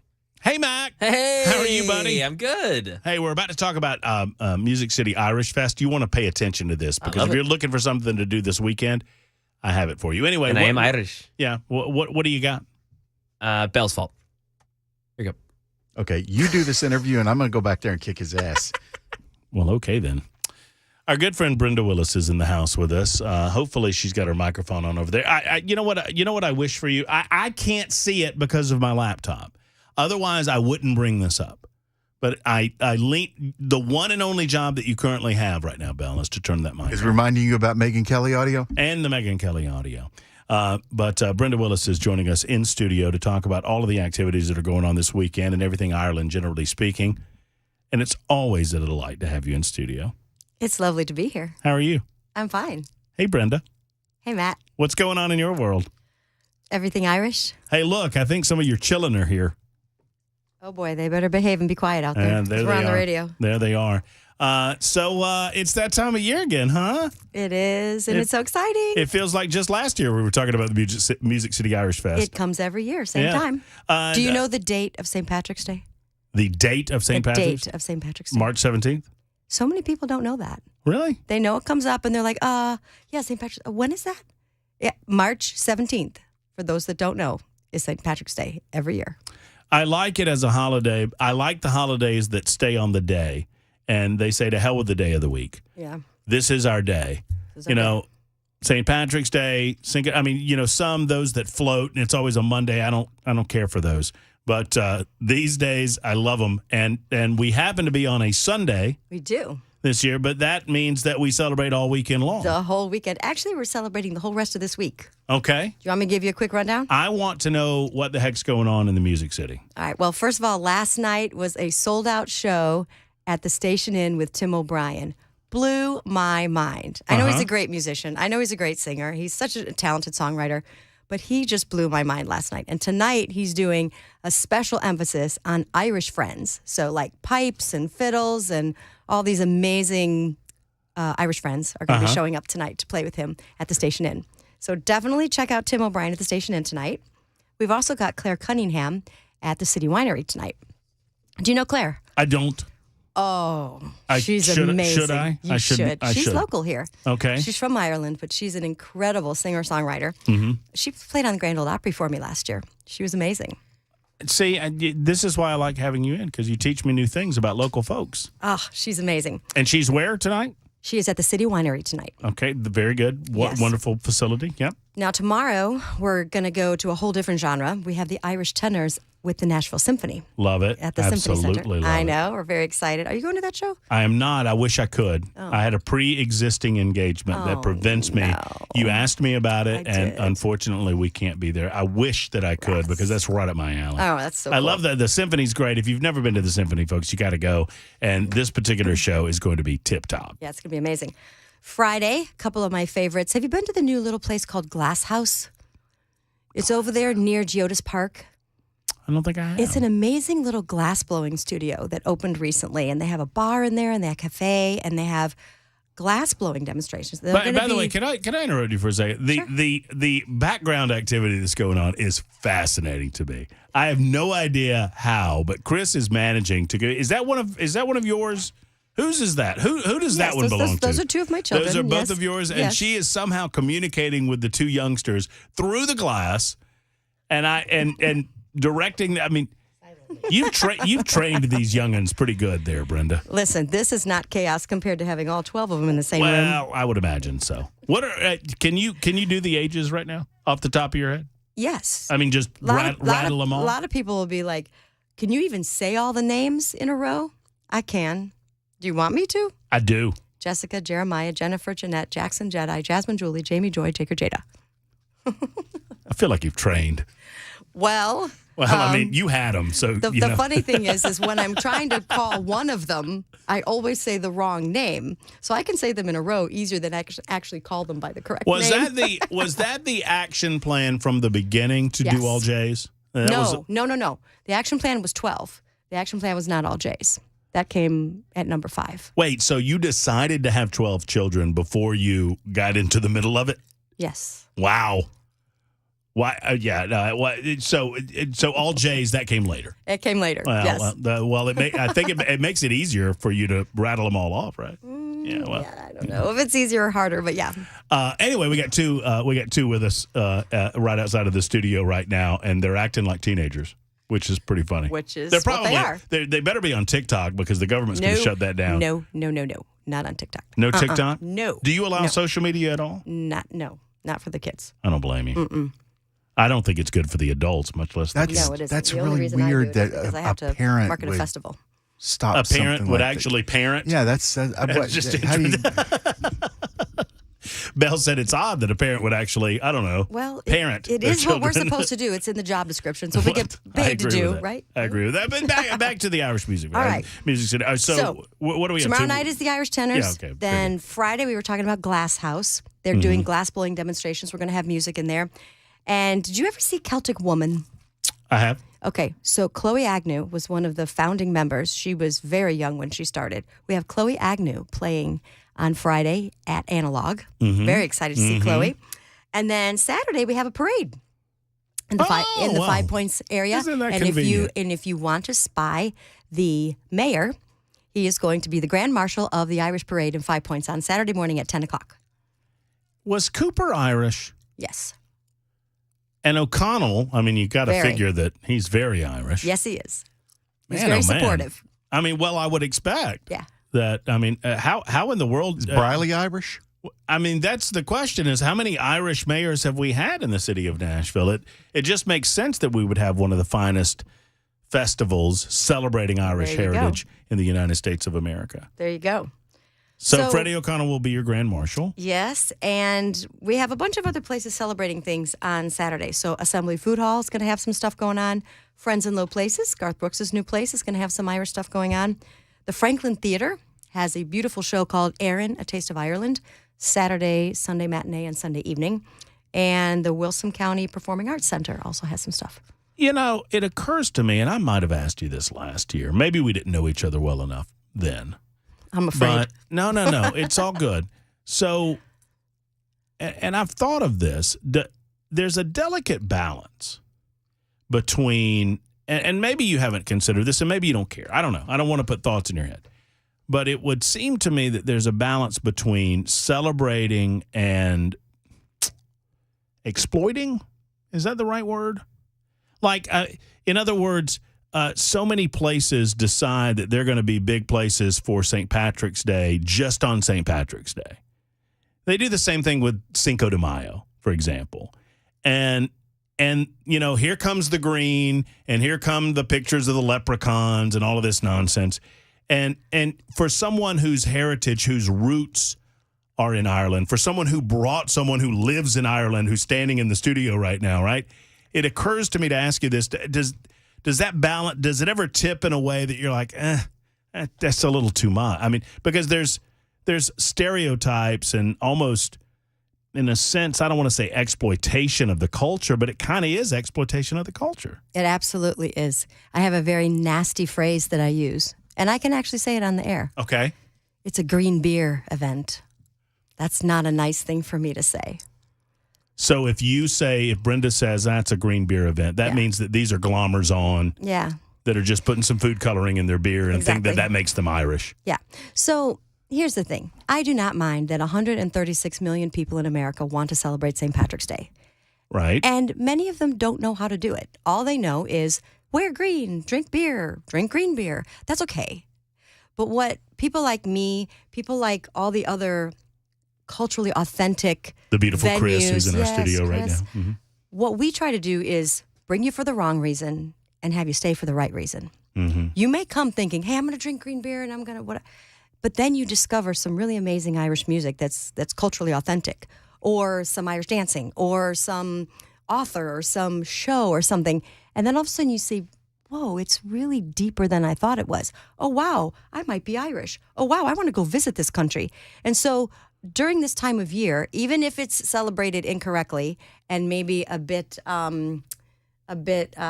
disrespectfully, maybe, or stereotypically, stereotypically, it's still a time where a lot of people learn about Irish culture, and so we embrace it. And I mean, there may be some places in Nashville that are serving green beer and doing pub crawls. So be it. But I hope that people will come and discover some of the culturally authentic things. And it's my personal goal to eventually make Nashville the largest culturally authentic St. Patrick's Day celebration in America. You know, I know we talked about this last time. I mean, there's New York, there's Savannah. Mm-hmm. Would you consider Savannah to be fair? I mean, Savannah feels authentic. I have not been, so Okay. I don't know. I can't judge in any way. But if they're celebrating St. Patrick's Day, I'm with it. I mean, it's all good. Yeah, exactly. Right? I mean, it's New York, Chicago, Savannah, and Nashville. Oh, Boston, Philly. No, there's a lot. I mean, in the northeastern corridor, Yeah, obviously, there's a lot of roots. A whole lot. A lot of Irish heritage. All right, Going are we on going there. to talk about St. Patrick's Day proper? Because I got a list. Well, yeah, I'm building. I'm building up to it. I'm getting us there. But the reason that I asked the question is because of an exchange that Chris and I had off the air. Because I mean, my last name is Murphy, so obviously the roots are there. But I know just enough to know what I don't know, if that makes any sense.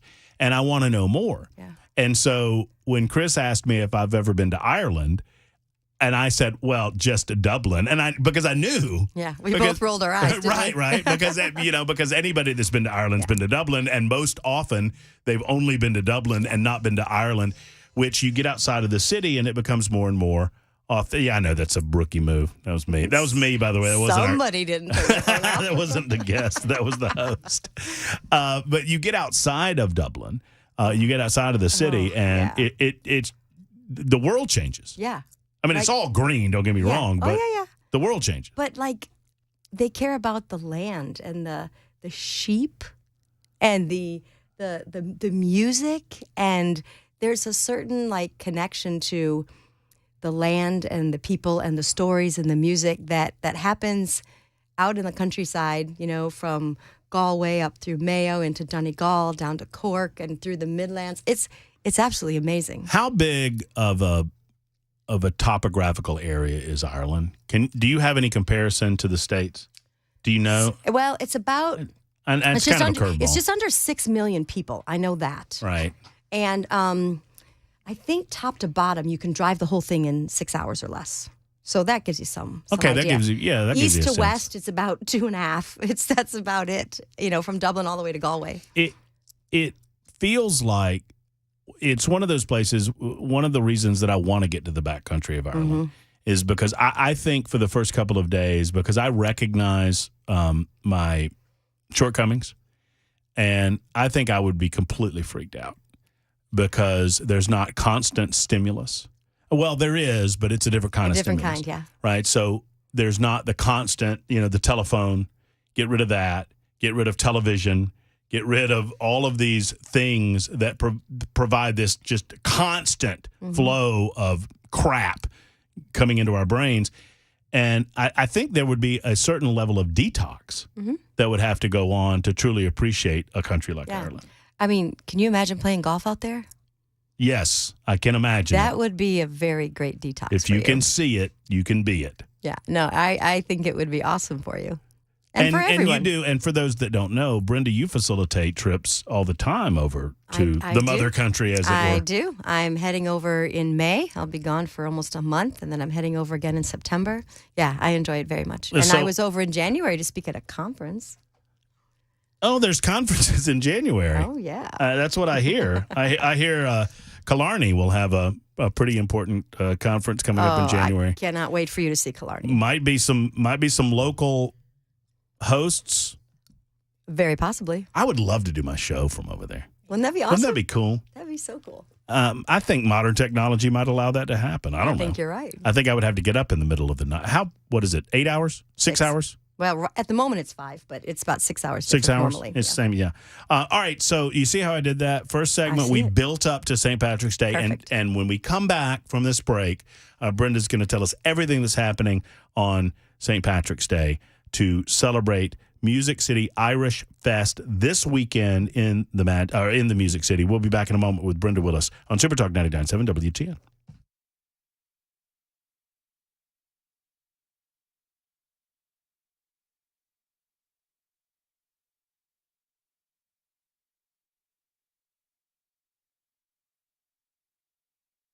Hey, friends, it's Matt Murphy. Craft Body Scan is the one source for things inside of your body that I would recommend to you. Let's talk about it for a moment and what exactly they do. Craft Body Scan is a CT company. That is the CT scan that they provide is modern. It is brand new. It is non-invasive, and it can identify things before you even feel them within your body, and it's so important.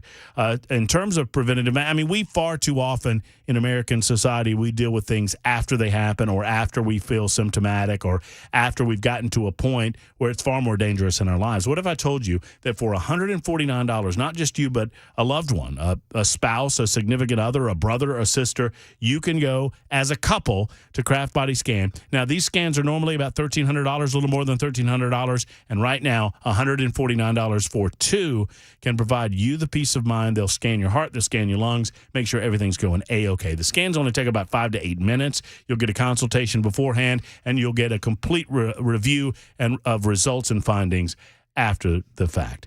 It is Craft Body Scan. Go to craftbodyscan.com or call 615-436-1000, 615-436-1000 for Craft Body Scan.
Measles in Chicago, a crash in Clarksville today, and closing arguments in the involuntary manslaughter trial of the father of the Oxford High School shooter there in Michigan.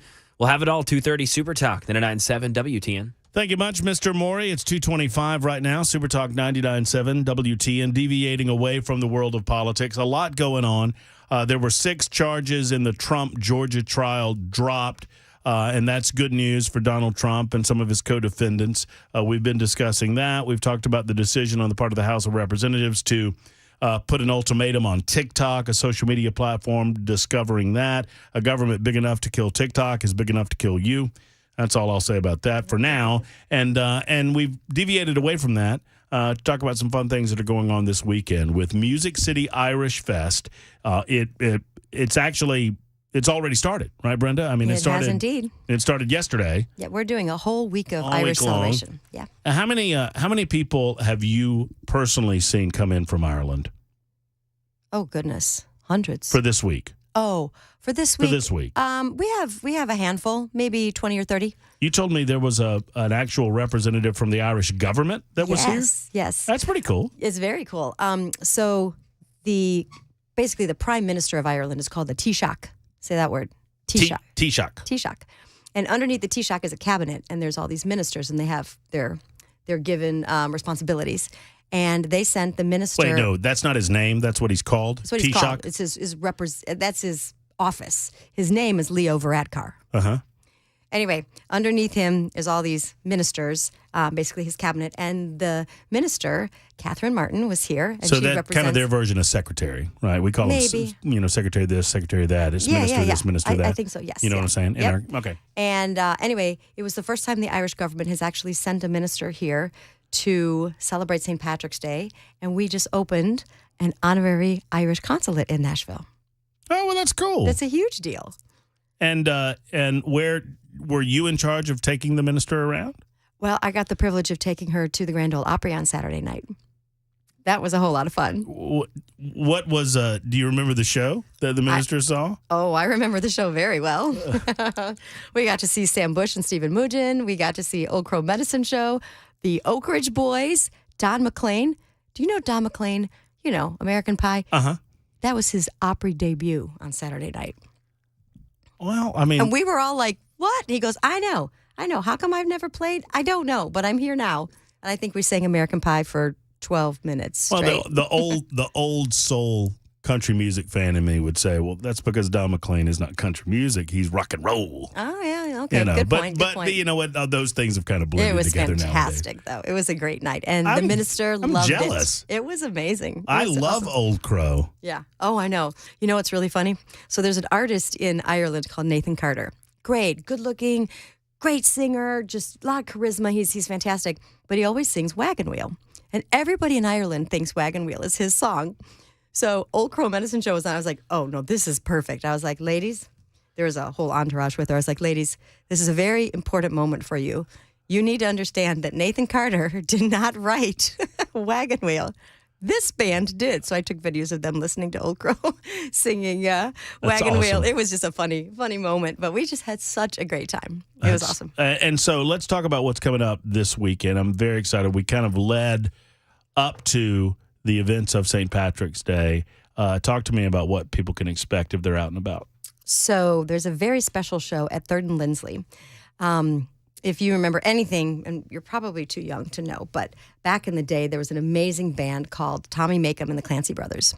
And Tommy Makem has passed, but his son, Rory Makem, carries on the tradition of all the ballads and all the poetry and all this amazing stuff that his dad did.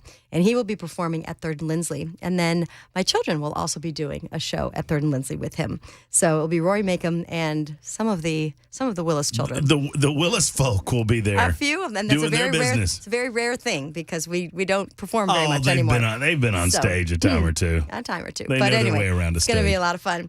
And then we have a very, very special event at the Country Music Hall of Fame. So the history of country music kind of goes back to bluegrass music, but that actually goes back to Irish. So we have a legendary band called Alton from Donegal. Like when Dolly Parton wanted to explore her Irish roots, she did an album with this band. So Alton will be doing a panel discussion with Jerry Douglas at 1 o'clock at the Country Music Hall of Fame on the influence of Irish music on country music. I am so excited to present that event.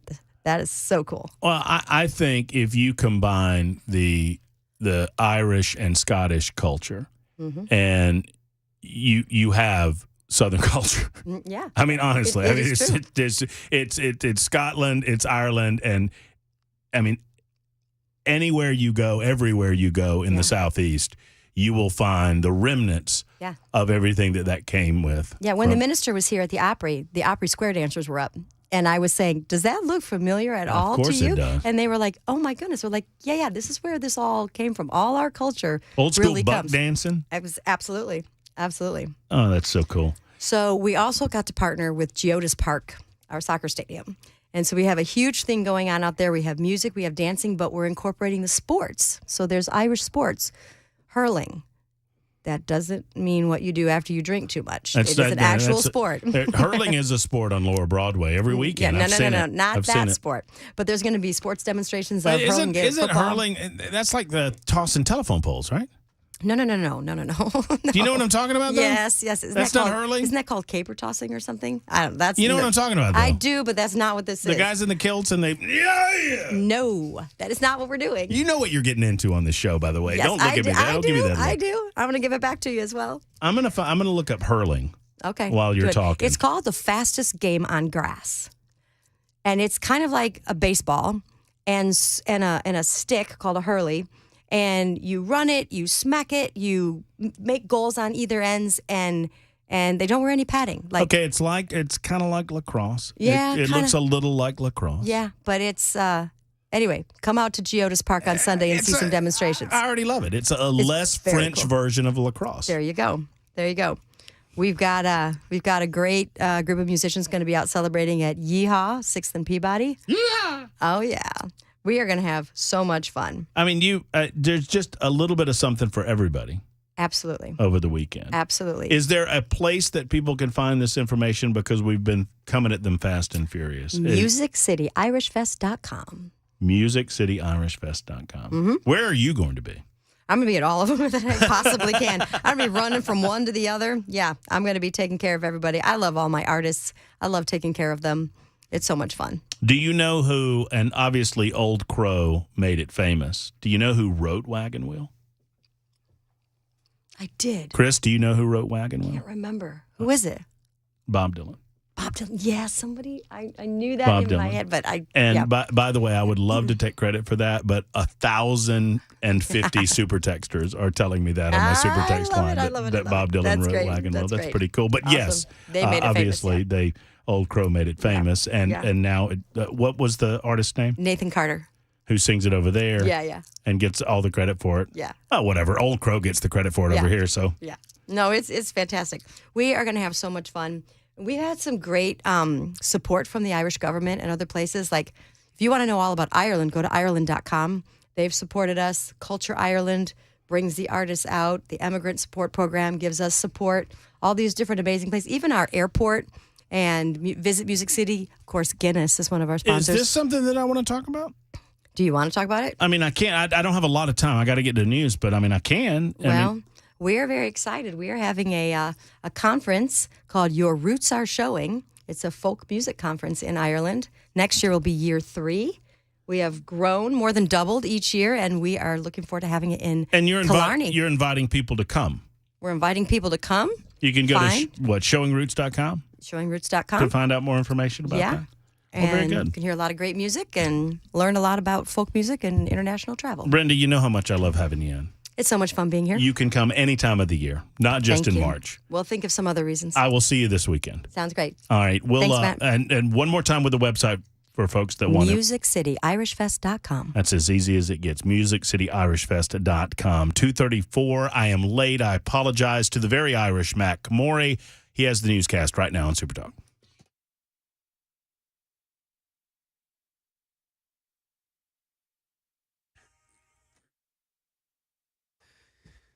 .234. I'm Mac Morey with your top stories. Gorgeous afternoon, 74 degrees in Music City. Got a weather forecast headed your way in 5 minutes. As CDC officials arrive in Chicago today to help contain 8 cases of measles discovered in the city in the last week, many health experts are expressing concern at the frequency of reported cases over the past several weeks. Stephanie Ramos. This year alone, a total of 45 cases have already been reported in at least 17 states. Children are particularly vulnerable to the disease. Routine childhood vaccination coverage has declined since the pandemic, with the CDC reporting a vaccination rate of 93%. That is lower than last year and below the national target of 95%. A crash here in Tennessee. At least one was injured in a crash this morning at the intersection of Madison Street and Richview Road in Clarksville around 11:30. Authorities said that one person had to be removed from a car and was flown to Nashville Hospital to be treated for their injuries. The extent of those remain unknown. And that road was closed for some time as eastbound traffic diverted into Alfred Drive. And some closing arguments in the involuntary manslaughter trial of the father of the Oxford high school shooter in Michigan, Derek Dennis. Oakland County, Michigan prosecutor Karen McDonald telling jurors in her closing argument James Crumbly failed as a father to intervene before his son shot and killed 4 students at Oxford High in November 2021. He doesn't get a pass because you don't think the teachers did enough. During the trial, testimony revealed teachers and school staff met with the Crumbly parents the morning of the shooting after finding ominous drawings and messages on their son Ethan's schoolwork. But James Crumbly, along with his wife Jennifer, didn't tell school staff Ethan had access to a gun. Defense lawyers have argued James Crumbly could not have foreseen his son would carry out a deadly school shooting. And that is the latest news. Weather forecast next. I'm Mac Morey, WTN News.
Super Talk 99.7 WTN.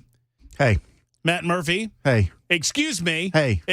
I've got to get this Megyn Kelly audio. Play Megyn Kelly audio right now. I want to hear Megyn Kelly. I have to get the... There's no discussion here. Play Megyn Kelly. Very, very busy. Can I thank Brenda and all of her No, we team? can play some Megyn Kelly audio is what we can do. I think I have time enough to do that. Mac Maury, you should break the tie. Should we? Can we thank Brenda real quick, then immediately get over to the Megyn Kelly audio? Is that okay Megyn Kelly. with you? Oh, you lose, baby. All right. Well, I wanted to thank Brenda Willis and that was awesome. The entire crew from Music City Irish Fest.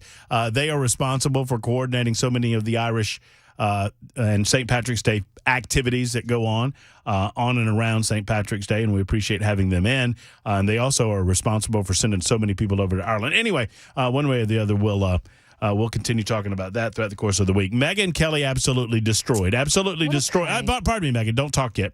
Absolutely destroyed George Stephanopoulos over his attempt to shame Nancy Mace. Nancy Mace is a South Carolina representative who was raped when she was 16 years of age. George Stephanopoulos challenged her on her support of Donald Trump. Here's what Megyn Kelly had to say about it all from the Megyn Kelly Show. What a kind, sensitive man who clearly cares deeply about women and their sexual assault allegations. Thanks for being an ally, George. I see how concerned you are that victims might not come forward if they are publicly attacked by their rapist or his defenders. To be sure, that is a very real concern. It happens all the time, which you know, because you invented it. Remember? When you created a whole command center designed to smear Bill Clinton's sexual assault and rape accusers so you could elevate him right into the presidency. The attorney representing many of Bill's accusers, and there were many, George, Juanita Broderick, Kathleen Willey, Paula Jones, Jennifer Flowers, to name just a few, said you and James Carville, at Hillary Clinton's direction, formed a so-called war room, whose purpose was, quote, to destroy any woman that would challenge Bill Clinton. You know the war room. They made a whole movie about it. George Stephanopoulos. I'm Director of Communications. Bush was on the defensive. Another good night for Bill Clinton. 3 debates, 3 wins. I guarantee you that if you do this, you'll never work in Democratic politics again. Such a tough guy. This attorney points out that you don't like to talk about this particular behavior, George. Maybe that's why you skipped it in your discussion with Nancy Mace. But as you know, private detectives were hired. The women say they were threatened, and they were publicly shamed by you and your well-funded team. Did you worry then that this behavior might shame victims from coming forward?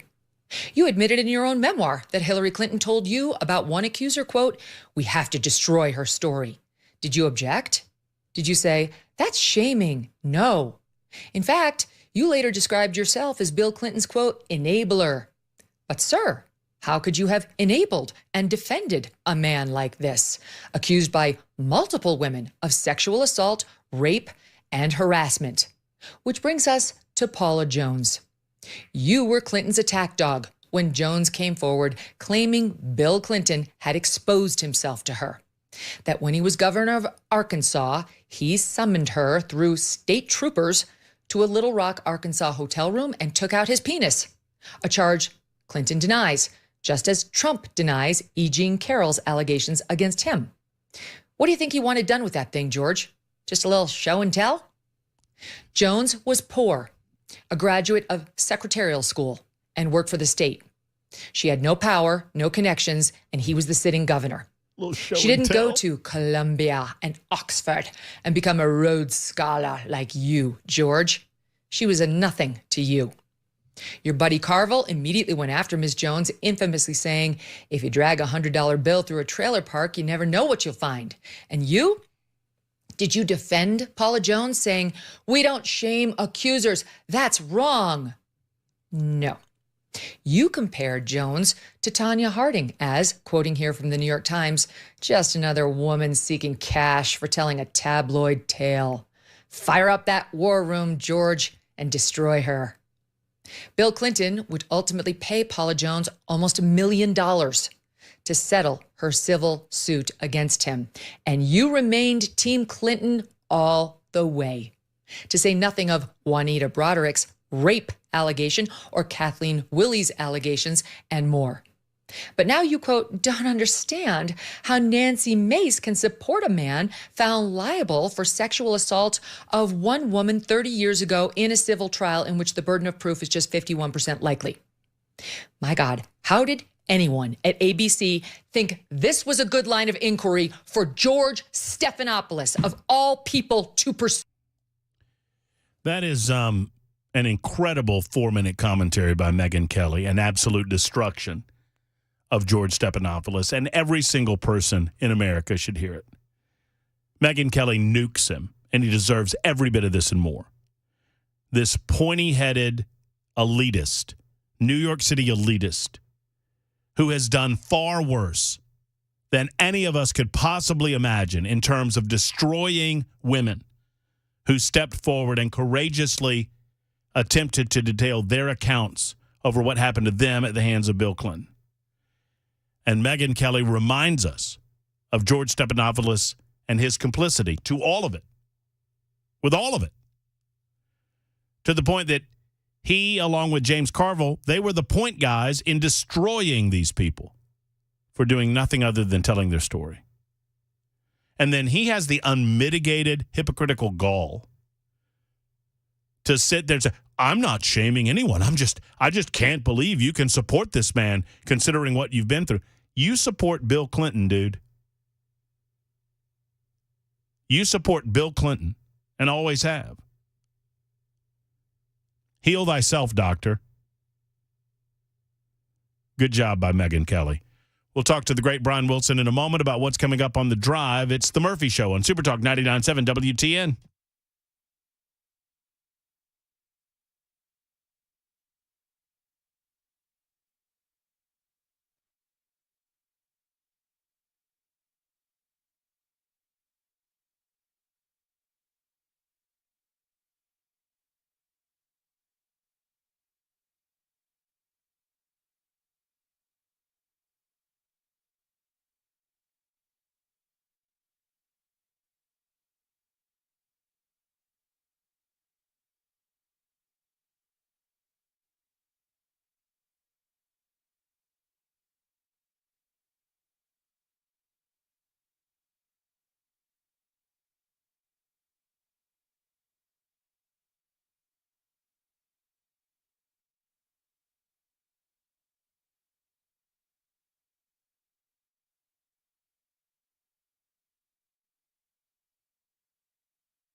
Super Talk 99.7 WTN, Matt Murphy, winding down our portion of the broadcast day. Don't dye anything green for St. Patrick's Day, people. If I just did, don't. You don't have to do that. By the way, I just want to clean something up. And Brian, I'm glad Brian Wilson is here because he knows probably more about music than I ever will. Brian Wilson joins us in this segment of the show. I have to clean something up real quick, Brian, because I've stated incorrect information on two separate occasions now. At first, I said that Ketch Secor of Old Crow Medicine Show wrote Wagon Wheel. Then I said I was corrected by the audience that Bob Dylan wrote Wagon Wheel. They actually wrote it together. They share songwriting credit in that Bob Dylan did it in the 1960s, and then Ketch Secor caught up with it 25 years later and then asked for his permission to add some things to it, which he did. Bob Dylan signed off on it, and so there you go. So I just wanted to clean that up for all of you out there that were wagging your fingers at me. Hey, Brian, how's it going? It's going very, very well. Busy day here. We got a lot of. I got all kinds of stuff to talk about here, but I'm going to start off with this vote that took place in the House of Representatives this morning. I haven't heard your take on it. I'd be interested to know. The TikTok. You got people like AOC and Marjorie Taylor Greene both voting to ban, or essentially put a bill out that could eventually ban TikTok. Yep. And it really comes down to a debate over free speech versus national security. But when I see two diverse people, such as AOC and MTG, sign off on this and vote for it, makes me wonder what they got in that classified briefing that made them so willing to go down this pathway. Well, my take is this. I've yet to have it described to me, and maybe I've missed it. Because they always talk about national security. Oh, the algorithms put national security at risk. And then they go on to talk about how stuff on my phone might be at risk. And I get that and I understand it. But I don't understand how that equates to a national security risk. Does that make sense? Well, as I understand it, and this is the argument they make, is that, okay, let's say your dad is has a sensitive job. And so, you're a kid and you're on TikTok. Well, apparently all the information on that child's phone is now sitting on a server in China. And so, and one of the things that would be there would be your dad's phone number, right? Right. So by extension, they can apparently just garner all kinds of information. And then I think there's the other part of it, which is not national security, is that the Chinese government, their kids aren't even allowed to watch TikTok. But they are shoving stuff, and what kind of propaganda are they shoving into the minds of young people? It's an interesting debate, and the great debates that occur in our country are when you have one concern versus another real legitimate concern. And, free speech is, of course, an important concern. It's the First Amendment. And on the other side of the equation, it is important to make sure that we're not opening ourselves up to attack. I mean, the Chinese know how to mine this stuff. There's no doubt about that. Well, I look forward to your complete and full take during the drive. I know that you'll have some comprehensive analysis. I know I offered mine. And my fear is that a government big enough to kill TikTok is a government big enough to kill any social media platform. And that enters in that First Amendment arena. Listen, it's a valid concern. You're right. It's a great debate, and it will continue on the drive right after Mac Maury's newscast. And Mac Maury's newscast is coming right now. Enjoy the drive this afternoon, folks. Hug your loved ones. We'll talk to you tomorrow at high noon on the Matt Murphy Show on Super Talk 99.7 WTN.